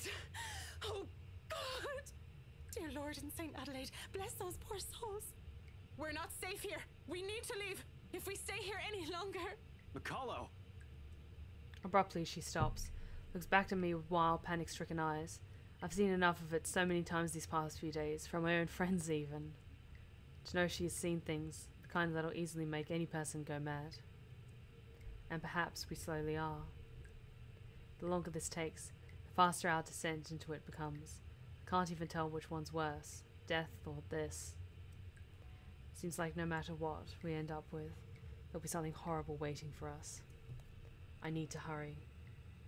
Listen, I need to get inside this place, and you're more familiar with its layout. If you can help me... What? No! Come on. Why would I go back? Are you sure you haven't gotten raving mad yet? An exit's right here. And this business with the letter has to end at some point. Look, I know you're not very fond of Luke Wright. Damn right I'm not. He can just go. But are you really sure you want to leave him like this? And what about his wife? It strikes a chord. She falters, grows quiet as the tension lifts from her and her shoulders slump. I do understand her issues with this. In fact, she doesn't have to go with me. Only tell me enough info so I can figure it out on my own. She can always leave afterwards. Be done with this whole damn mansion and letter. The other end of this tunnel leads right into the forest. It'll provide ample cover for her to be able to slip out of the property unnoticed. All the same, she steels herself and squares her shoulders. Just until the kitchens. That's more than enough. She nods, albeit weakly. Then, without another word, she gestures for me to follow, leading me further into the passage. Occasionally she'll stop, find purchase on the wall to catch her breath, but throughout the short walk she asks for neither a break nor assistance. I suppose that's something we have in common. Eventually we get to a dead end. Although before I can question her on it, she begins palming for something on the wall, tracing her fingers along weathered edges of the bricks with a frown on her face. It should be somewhere here, I think. What the hell are you doing? She merely holds up a hand, begging for my silence and continues searching. Then, without warning, a few minutes later, something clicks. A portion of the wall shifts ajar to reveal a glimpse of another room. Bottles lining the walls, liquor barrels for aging. The wine cellar, indeed. The ladder to the kitchen is on the far end of this room. Surreal. This is all nothing but a surreal nightmare, but after everything, should this even surprise me? Ghosts, curses, hidden passages. I can't even bring myself to question the existence of this door anymore. I simply follow her to the undercroft without a single question, in spite of a number of them already swimming inside my head. As a kid, I used to crave for this kind of adventure. Stuff of mystery and detective novels, daring chases, interesting cases to solve, suspects to put behind bars, justice to serve. I was blinded, damn it. I admit. Now I simply want this to be over. We leave the door open in case there's a need for a quick exit, especially after she mentions it's only by chance she's been able to open the door the last time. Can't waste time finding the switch again on the occasion that something goes horribly wrong. It's bound to be, with me feeling this high-strung and tense. I'm not even sure why I thought this would be a good idea to enlist McCulloch's help. While she's been quite helpful so far, I can't shake the horrible feeling something's going to happen to her if she stays with me. Even if I'm her safest bet if she wants to get out of this place alive. You really believe that, don't you? Did you say something? McCulloch pauses mid-step, turning to me, confused. I didn't. You sure? I just heard... Don't you think I'll be the first person who'll know? Look, the ladder leading to the kitchen's up ahead. You might want to hurry. I just want to be done with this place. See? You dragged another one. This time I'm sure. There's really a voice. Well, voices. Despite the look of protest McCulloch shoots me, I find myself stopping and looking for it, searching the immediate surrounding for the familiar form of the woman. I don't even have to venture far from where I'm standing. Just an arm's length away from me, mirror shards litter the floor. I write on the biggest fragments. They speak. All singing the same mocking tune against my ears. They need to echo throughout the small undercroft. Murmurs and laughters, jeering, scoffing, deriding, lacing venom into every crevice in my head. Taunting me. You dragged another person into this, Ashton. Into another one of your silly little crimes. All because you can't fix them on your own. You really haven't changed, have you? Some hero you are. Useless. Pathetic. You're wrong. My mistakes lie in the first instance I've answered. The very second denial slipped from my mouth, their words have also seeped into my heart, allowing it to prod at and rouse my temper. Despite knowing they're merely doing this to goad me, each word, each syllable trickle into me, spurring the guilt I've hoped I've long buried. Are we? Or is that simply what you've been telling yourself all this time? Something to make yourself feel better, perhaps? What about Zack? Wrongfully accused. You couldn't even get him out. Someone's dead because of you. You're the one who took that letter off Isabella's hand that day. You're the one who opened it. How does it feel, I wonder? To know you're responsible for all of this? What do you think I'm doing? Why do you think I'm still trying to fix this? Oh, but you can't. It's already too late, and you know that. Just face it, Ashton Frey. You're a failure, and they are the ones who have to pay for it. A badge and a gun, and you still can't protect your own friends. Can't even solve a case for an old man. Can't even bring right justice. Can't even keep his own family together. No wonder they left you. Before you do the same thing to them. Mom and Dad are better off without little old you, aren't they? It's a good thing they had the sense. Pitiful, isn't it? Some detective you are. Some friend you are. Some son you are. You might as well just throw that rank away. You're no use to people either way. Oof, these words. Shut it! hate this. I hate how this monster can easily get through to me. Every weakness, every insecurity it knows. To hear it said in my friend's voice, even more so. What I hate about all of it is... You know it's true, though. All of it. It's why all you can do is tell us to shut up. You don't want to hear a single word, because you're already aware of it. You can't even admit it to yourself. Who's the coward now? Hey, Deathbringer519, how's it going? Welcome back. Oh, good timing. But no matter how hard you try, you're not gonna be able to say any word. Shut it! Not a single word anymore. It laughs, sharp and piercing. As it sounds, something in me snaps. A rage hastily unfurling, red filling my vision, and the next thing I know I'm raising my hand and something grabs at my wrist, followed by a buzz as another voice breaks through the haze. Don't listen to it! The fog from my mind lifts. Every sound, every noise returns to me, flooding my senses. All at once there is this deafening silence. Slowly I become aware of my surroundings. Bottles of wine, barrels of liquor, the faint old scent of death and decay somewhere, and a hand holding onto my wrist, as if to keep me from hurting myself. In my hands, a shard. Blood drips from where it is cut into my palm, trailing down my wrist until it disappears behind my sleeve. Not too deep. Negligible even. There is pain, however, a different kind. An ache somewhere else that stems not from the wound, but from where every word has hit. When I glance up at McCullough, she merely stares at me with wide, horrified eyes.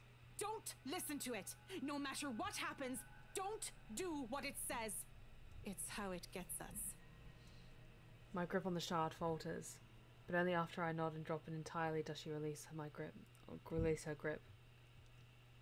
Afterwards, she simply steps back and looks away, hugging her arms closer to herself. She breathes a sigh, heavy, perhaps weighted with her own guilt, what this monster might have used against her. Come on, we're getting close. She walks off without another comment, but there's worry in her as she gives the fragments one last glimpse. On the ground, they lie lifeless now. No more voices, no more insults, but even as I walk away, one whispered taunt continues to ring in my ears. It's useless, Ashton Frey. You are going to die. And you are going to die alone.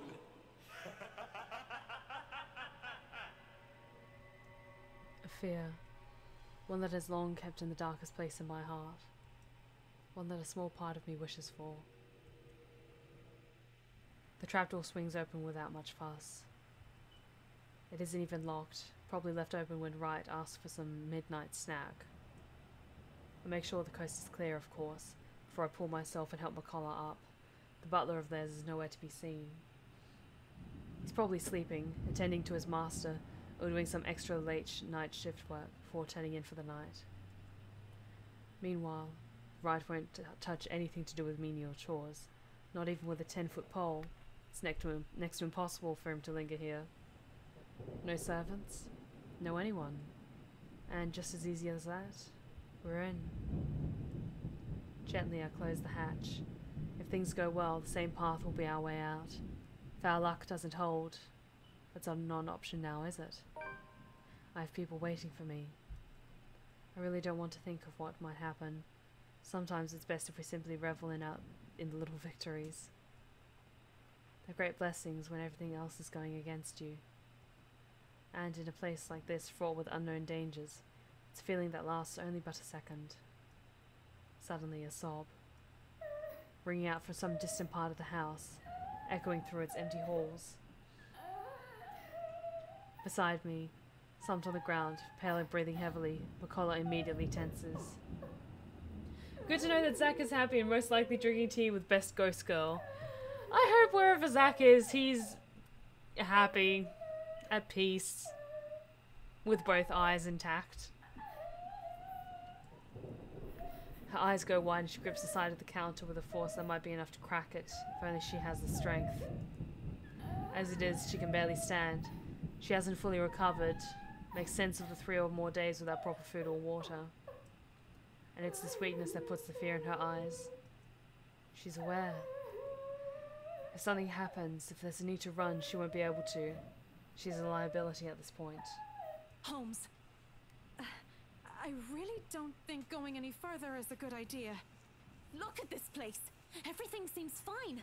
Nothing's off. Maybe we should just go? I really don't like the sound of that. See? Logical. Marianne, that's why you survived this long. You really don't have to come with me. Just until the kitchen, yeah? We're already here. You've done your part. From here on, I'm going on my own. Yes, I said that, but... Can you even stand? She doesn't answer. You'll only be putting yourself in more danger if you follow after me. You have an easy way out of here. Stay here. Once you're okay, I need you to get yourself out of this place. What? I'm not going to leave you! Well, I'm not taking you with me either, lady. So it's here or out there. You really are mad, aren't you? Probably all will be, if no one fixes this little curse problem we have. You think you'll find something in here? This is just a mansion, for God's sake! Maybe. It's worth a shot. Besides, if what we're hearing right now says anything, I'd say scumbags. Who? Right. He might be knee-deep in trouble and he has no idea about it. McCullough still appears as if she's about to argue, so instead of more words, I unholster my taser and hand it to her. A standard issue for every member of Luxburn Police Force, but it shouldn't take a genius to know how to aim and fire one. Even Isabella may just be able to use it without training. Yet Miss Interior Designer Extraordinaire stares at us as if I've just handed her something particularly nasty. Listen, you want to wait? Fine. I'm leaving this with you. But if I don't come back here within 15 minutes, I want you to backtrack and get the hell out of here. Are you daft, Holmes? I already told you! In case something goes wrong, I need someone who can tell people what's going on. Who can tell my friends what might have happened here. They're at the crawl. You know the place, right? I trail off, letting the meaning of my words hang in the air. I want to be optimistic about this, really. However, I'm going against something almost everyone can't quite understand.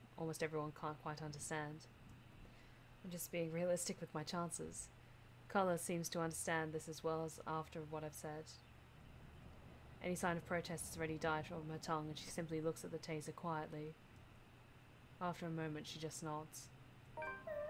Beyond the walls of this room, the cries continue to grow louder, and I take it as a sign to leave.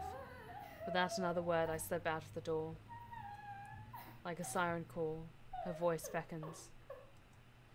Finding out who that is seems a good place to start as any. I keep to the shadows for the most part. Not that there's any need to. The entire place just feels empty.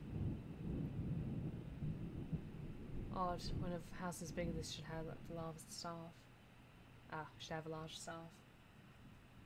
Yes, he does have a standard issue gun. So he's not completely unarmed, but that taser could be useful. You'd think there'd be 1 or 2 roaming around for some late night chores. Someone seeking out whoever's creating this ruckus. There's none, however. Shouldn't they have security posted inside as well? Unless their security means the butler, though I doubt Scumbag's that sloppy. He loves his life more than anything. Probably more than his own wife. And the things he's done, he's bound to make more than an enemy or 2. He's also the kind who will do anything to keep himself safe. Alive. I wonder what he'll say when he finds out that there's something not human living with him in his own house. Potential dangers aside, being on my own grants me a greater degree of mobility, which I'm more comfortable with. Sure, I could have enlisted McCulloch's help. Next to the people who own this, she's probably the one who's most familiar with the mansion. But the cons of bringing her outweighs the pros. She's better off somewhere a quick exit's in sight. With a no tag along, I only have to worry about myself. Watch my back. Selfish, I know. But necessary. In the same manner this whole plan is, no matter how idiotic going into this is. Besides, I don't really need a guide when the house's layout is fairly simple, almost mirrored with a few modifications in the rooms. Although I've only been here once, I think I already have a good grasp of this place ins and outs. As long as you can tell which is east and west, it shouldn't be hard to find my way around. After the dining room, the main foyer should be the next thing that greets me, where the woman's cries are leading me. Honestly, after what happened outside, I'm not even sure if I should be trusting what I'm hearing.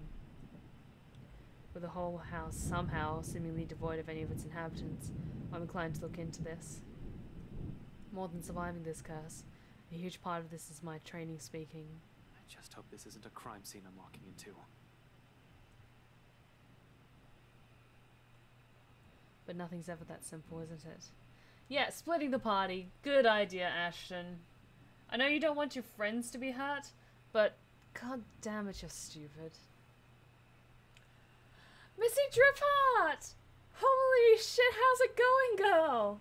So glad you could join us. Everyone say hi to Missy. She is a lovely, lovely, lovely person.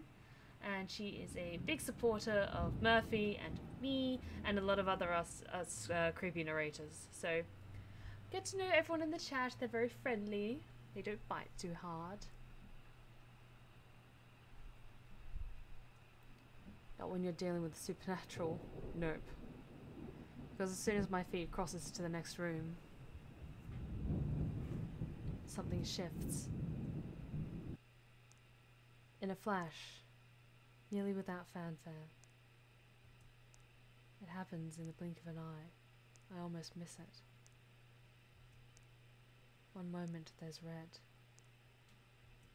And the next.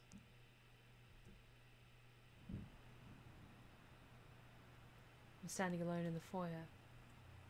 For a brief instant I pause, glancing wildly around the place, blinking twice as if my movements will spur the vision back. Yet, nothing.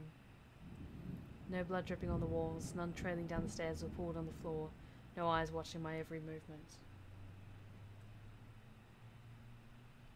Only the same cries gradually growing in intensity the longer I dally, along with a voice. Desperate. Where are you, Mother?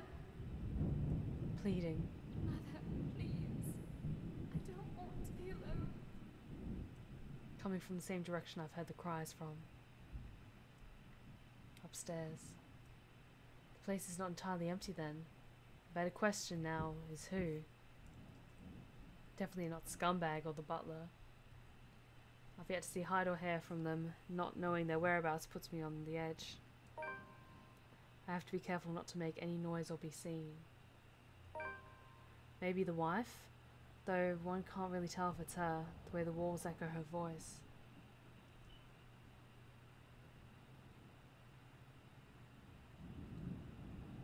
Nevertheless, it pushes me to move. Taking almost 2 steps at a time, despite the sickening feeling that something's lurking behind every great shadow, every small corner I pass. As if the houses have several eyes watching my every movement. As if something alive dwells behind the walls itself.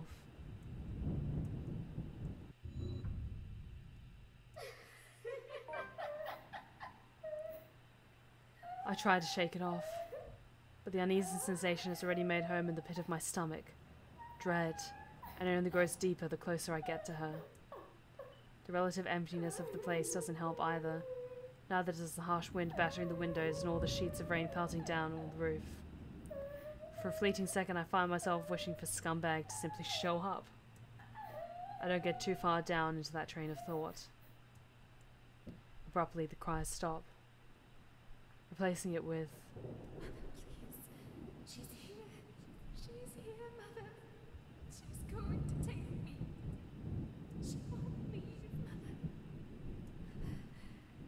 I don't want to go with her. Tell her to go away. Mother! Mother, she's here! Help! Kimiko, holy shit, 1,200 bits! Holy shit, welcome back! Oh, so good to see you again! Oh, we missed you! How's it going? And that is a way to make yourself known. How's it going? Thank you so much for the bits, holy shit! Oh, all of those amazing bits goes towards my new computer desk. And that's amazing, thank you!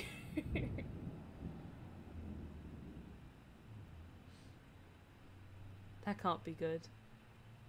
Adrenaline overcomes me in a rush. In no 2 heartbeats, my feet's already moving, before any sense can catch up or doubt creeps up to me. My hand's ready at the holster as I hastily set off for the far side of the hall. One alarm footstep after another, while struggling to keep that sense of panic at bay. A door lies ajar at the end and coming from the floor above. She's going to hurt me! Help me! I do not hesitate. Moving in despite the lack of light, the steep stairs, or the thick layer of dust kicking up with my every step. I pause only a moment upon reaching the top. Then, without wasting a second, I push the door open.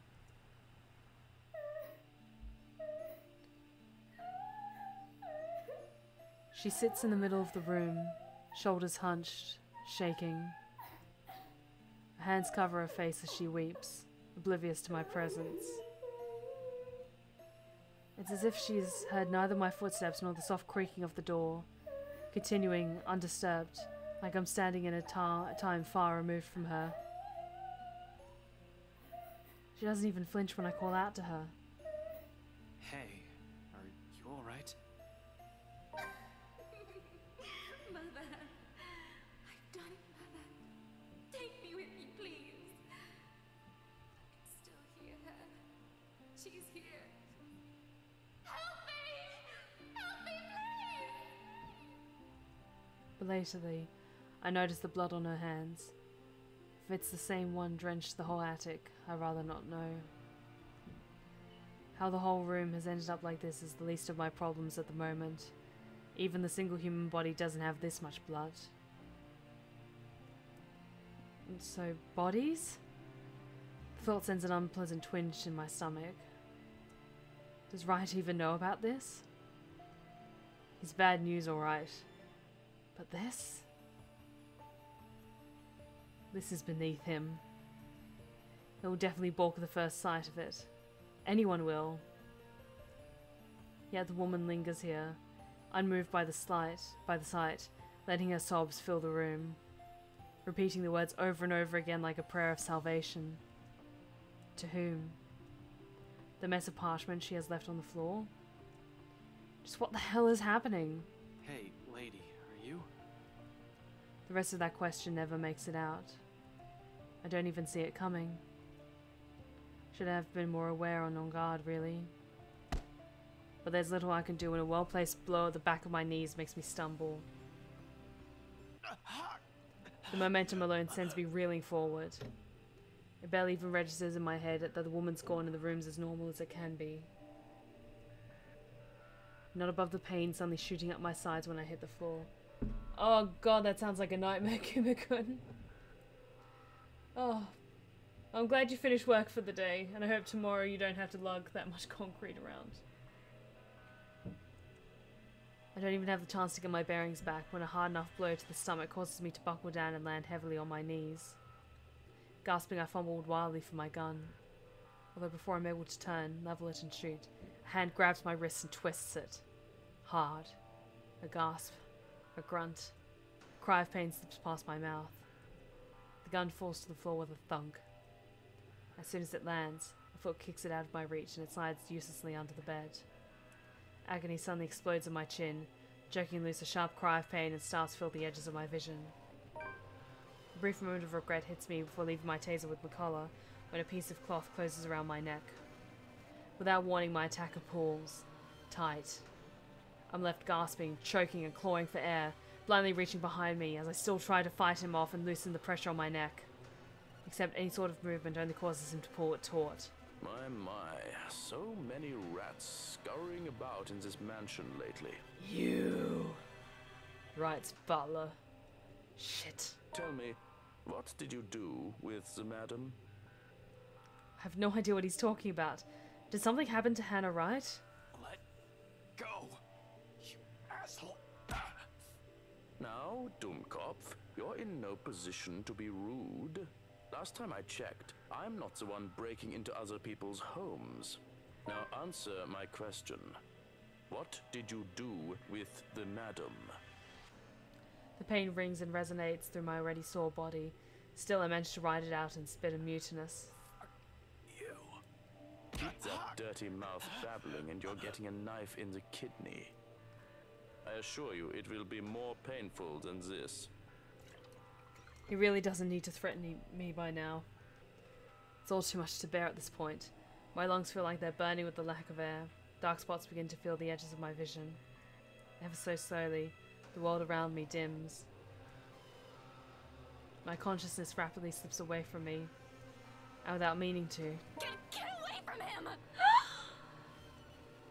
Hearing that voice, it's as if I've been doused with a bucket of ice-cold water. Familiar. Too familiar. And more importantly, it shouldn't be here. I shouldn't be hearing it here. She shouldn't be here.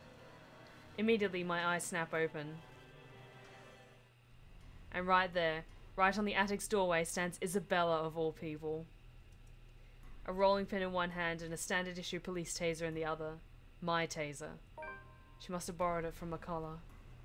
Where else could she have gotten one? I doubt she has ever used one even. Hell, the way she holds it right now, this guy can easily disarm her in one hit. But there's something in her. In her eyes. Although there's a look of fear in them and her hand shakes, she keeps the weapon trained and pointed at Scumbag's lackey. Untrained or not, she does not plan to leave here without putting up a fight, it seems. Admirable, really, but it's just not something we need right now. I need her to be away from here. I need her safe. But the chances of that happening grow dim with every laughter that slips from him. Oh, this is just getting better and better. The Bratwurst won't be pleased with the number of bodies we have to dispose of today, you know. Tell me, how many of you are there? So I can prepare the proper number of bags. Damn it. What the fuck is going on? Why is she here in the first place? Did she follow after me? Who else came with her? Rebecca? Panic surges within me. She knows how bad the situation is, but did she really have to run in here and expose herself like that? Does she even know how to use a taser? For fuck's sake! More than worrying for my life, it's her I'm concerned about. Getting strangled, dying by choking, isn't part of the plan, but her following me here isn't either. This is why I prefer to do things alone. Ashton, shut the fuck up and stop complaining! She's trying to help! This is why I'd rather be the only one to take the consequences. I don't even want to think what this bastard might do to her after he's done with me. Though my voice comes off nearly a croak, I try to tell her as much. She has to leave. Stay far away from here and these people. Don't! Damn it, Isabella! Get out of here! Another bout of pain erupts in my side, cutting off my words. A cry of agony bursts from my mouth. I can taste blood in my tongue as I heave, attempting to get in as much air despite the towel still coiled around my neck. Ash? You're going to lose air quickly that way, Dummkopf. Better keep it shut. Get out! Out! Out! Val! Don't be stupid! I'm not leaving you here! He laughs, too cruel, too unforgiving. The way each note beats against my ears, in spite of the warmth in them, sends chills down my spine. This is a man whose hands have been stained with blood before. He won't hesitate. I'd follow his advice if I were you, little girl. What could you possibly do with a toy? Just hand it over and be on your way.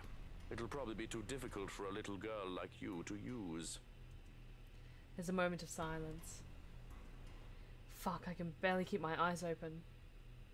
But in the next second, though I still don't exactly understand what's happening, Isabella shouts. But not a cry of pain. Not a yell of panic. But one that's resolute. Firm. Perhaps in a tone that's leagues fiercer than any I've heard from her before. Try me! Ashton, duck! I do. More out of instinct and desire to survive, closing my eyes before my mind can fully process what's going on. It all happens in a blur. The telltale sound of a taser being discharged resounds through the room. The air crackles. Something whizzes by almost too close to my ear, but followed by the thud of something blunt connecting solidly with another object. The next thing I know, the towel strangling me is starting to loosen. I collapse on the floor, dazed and gasping for air. From my peripheral, through the haze of blood rushing and sound slowly filtering back, the butler buckles, his spasms once.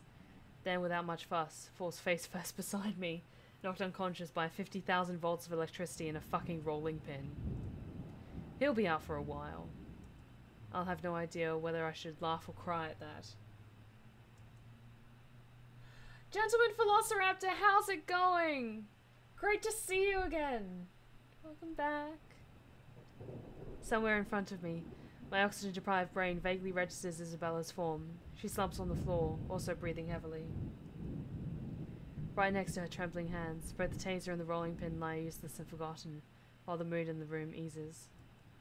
A long, gradual process of the tension lifting. For countless seconds we remain quiet, with only our short gasps and sighs to fill the silence, allowing the adrenaline ebb away and both our breathing to slow.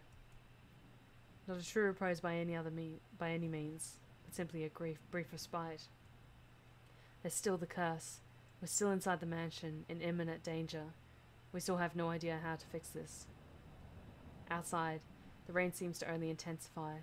Lightning flashes fleetingly somewhere, white and piercing, and the sky rumbles. Thank you so much, Kimiko-kun. I'm so glad that you're able to drop in and say hi. It's looking smooth so far. I still have a bit of time to pack. I'm slowly getting things organized, but thank you so much for the bits. They're greatly appreciated, and they'll go towards my new desk setup. So thank you so much, and I cannot wait to see you again. Just to let you know, I probably won't be streaming for a little while, for a couple of weeks, just with technical stuff. But I will be sure to let you guys know on the Discord when I'm going to be streaming again. So I hope to see you again soon, Kimiko-kun. Take care. Best of luck with work as well. No rest for the wicked. I stir first, once recovered, having regained some semblance of sense and strength. Breathing still hurts, but it's bearable, as is moving, although every small motion causes a wince. There will be bruising tomorrow, I can imagine. Retrieving my gun from under the bed is easy, but only with some effort. I'm able to drag an unconscious man to the far end of the room, snapping on one end of her handcuffs on his wrist, while fastening the other on the bed frame. That should keep him restrained for a few hours, in case he wakes up prematurely.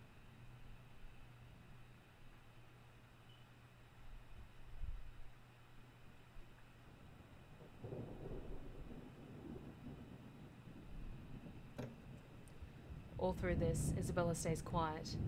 In fact, she hasn't even moved since. Her hands still shake, and taking in long draws of breath while she stares vacantly in front of her, almost as if she's in shock. Perhaps she isn't even expecting any result, spurred only by some kind of desperation. Now it's sinking in.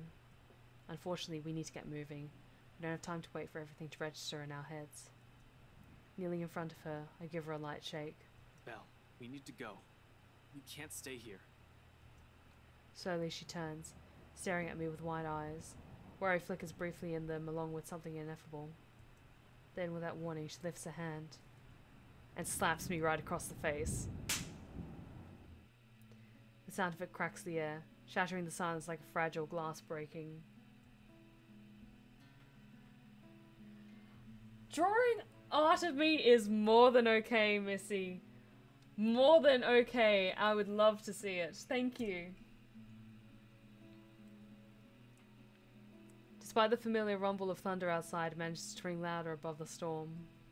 I don't even know what hit me, until my head has already snapped back and my cheek stings with her anger. And it is anger.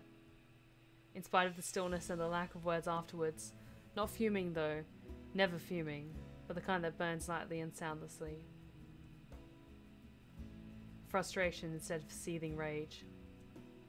One that ebbs just as quickly as it flows, and once that tide subsides, there's only that gleam in her eyes, warm, steadfast, and unflinching. Quietly, I brace myself for the truth underneath that gaze. It slips from her lips, softly, nearly fading under the sound of the rain still falling fast, if not for the weight in each of her words. What is wrong with you? Belle. If your bartender friend hadn't slipped up, no one would have known where you went. Belle, one person knowing is enough. Any more than that, and... You almost died! He could have suffocated you right then and there, and you could have died.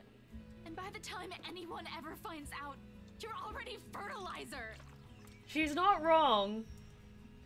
She trails off, drags one drawn-in breath after another.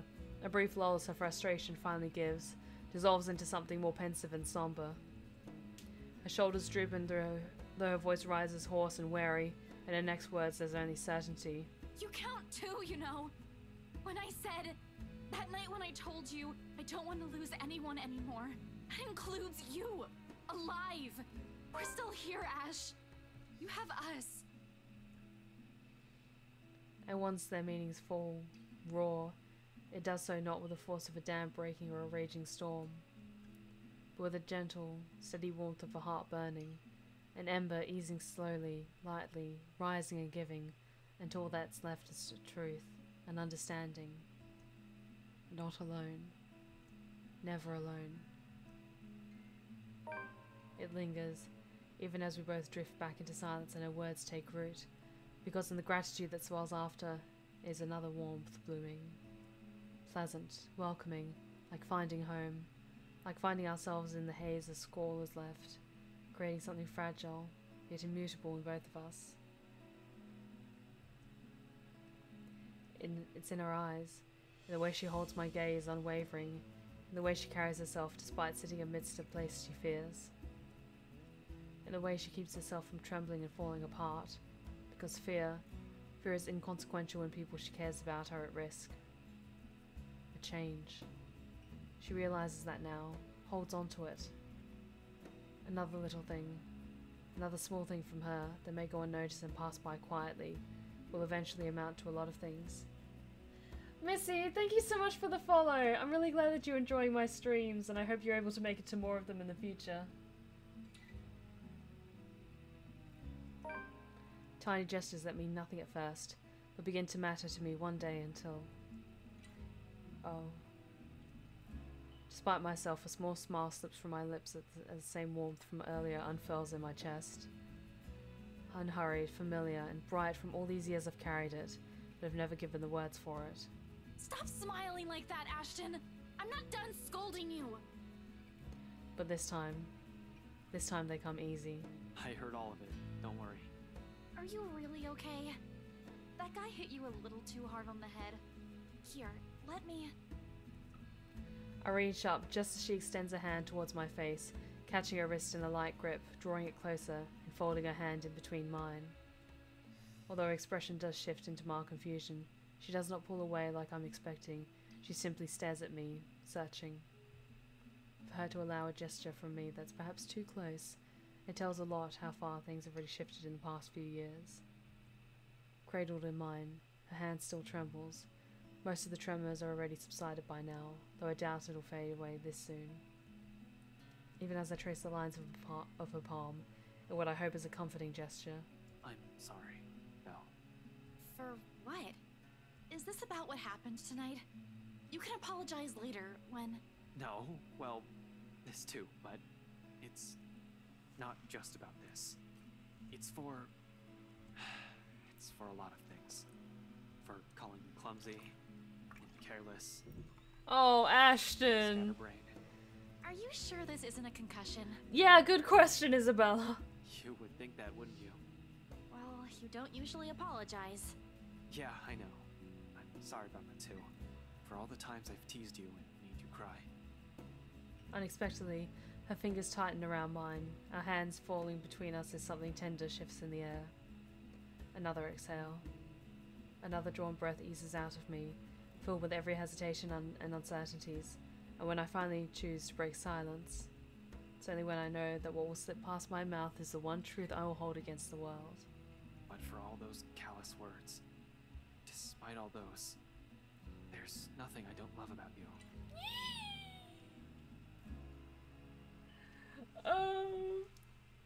Feelings. In fact, those things, I love those. And everything. Everything that's you. For a long moment she offers no response. Her grip on my hands merely tightens.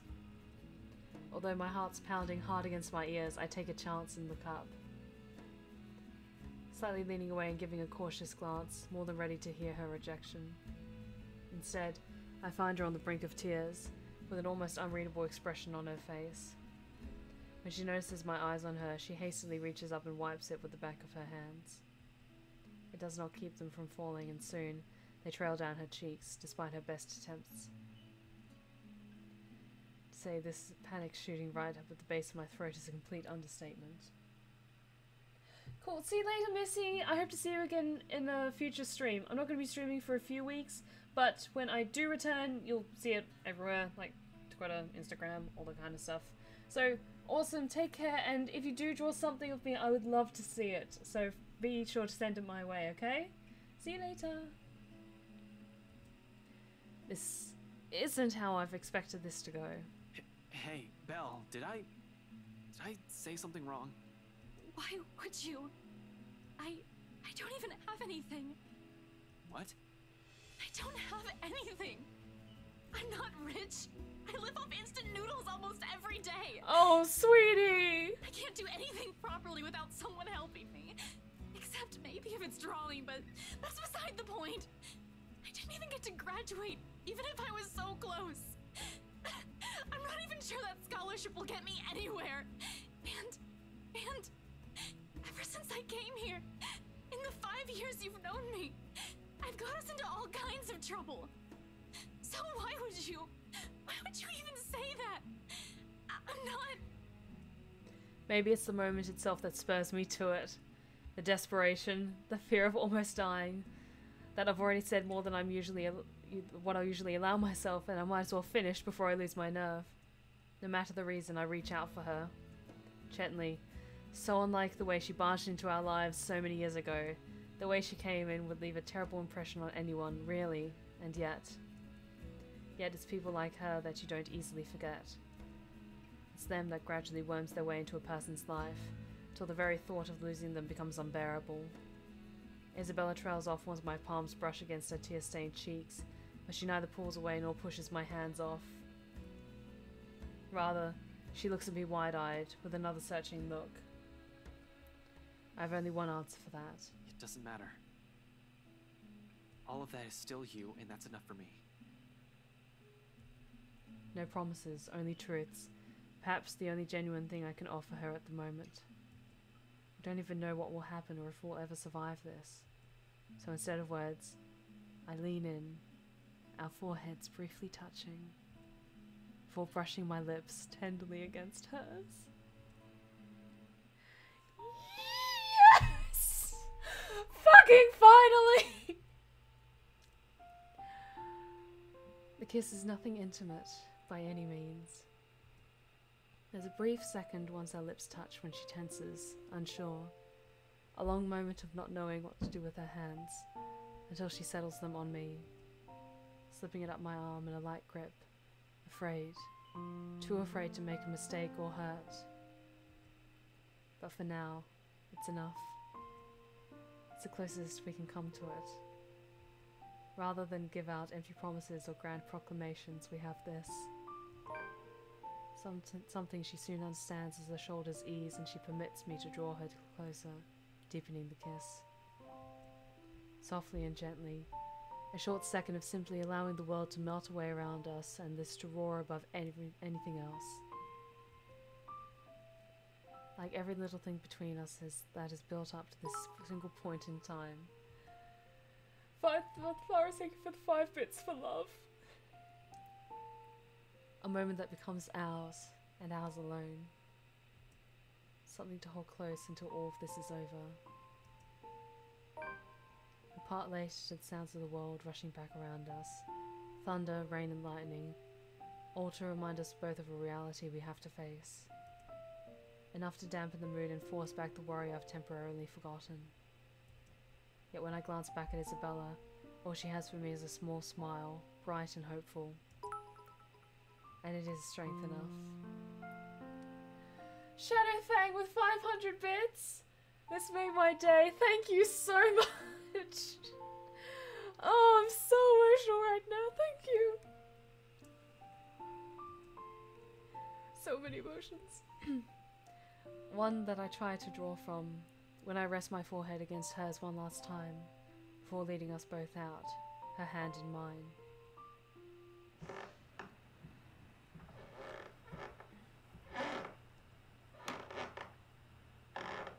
Power still hasn't come back when we make our way downstairs. Tricky considering the attic to the stairs to the attic are a bit old. But I think we'll have to continue ASHTON's story on the next stream, as that felt like the perfect note to end this stream on. I went a little bit longer than normal, but I really wanted to wrap up that scene and leave it on a really good note. So, unfortunately, I will have to call it a night here, everyone. But I think that moment of perfect, sweet wholesomeness is exactly what we needed right now. So, thank you all so much for joining me this evening. It will be continued. We will finish this game.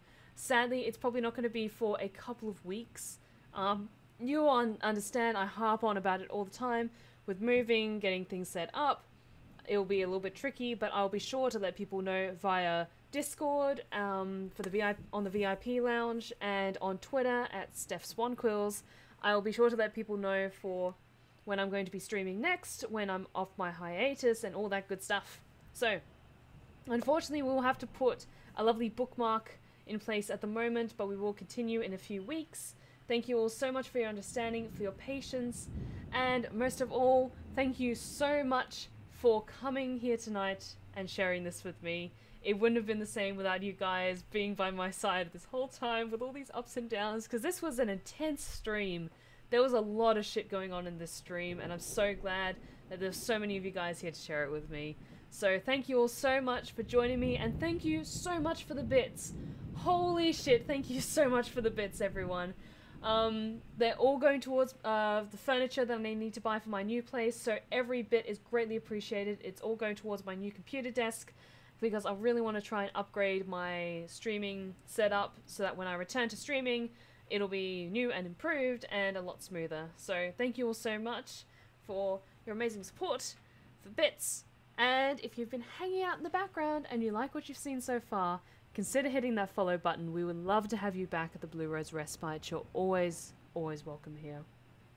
So, thank you all so much for joining me. For those of you who are Twitch subscribers or Patreon supporters of $5 or more, you'll be excited to know, as I announced earlier today, that my monthly live narration will be taking place this Saturday evening at 7:30 PM Greenwich Mean Time on the VIP Discord lounge. So, if you have not grabbed your access pass to the Discord lounge, be sure to do that before Saturday.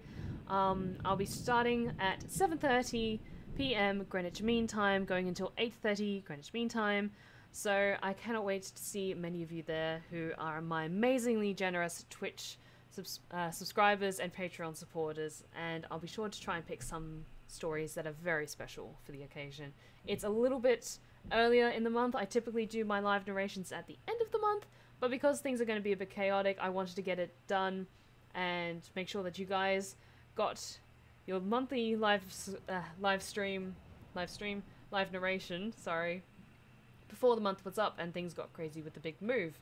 So I will see a lot of you guys on Saturday evening for the live narration, and I cannot wait to see many of you there. So for now, thank you all so much for joining me this evening. It breaks my heart that I have to go on a short hiatus while I move, but I will be returning with new vigor and maybe a few little updates to the layout of my streams. I don't know, I'll see how things go and what time I have. But thank you all so much for joining me this evening. I had a wonderful time as always, and I hope all of you have a wonderful rest of the week, a fantastic weekend, and a great few, a great many fantastic evenings to come until I return to the Blue Rose Respite and its doors open once again to welcome you back home. So, thank you all so much, and as always, take care of yourselves, take care of each other, and as always, stay wicked and wonderful. Good night, guys. Mwah!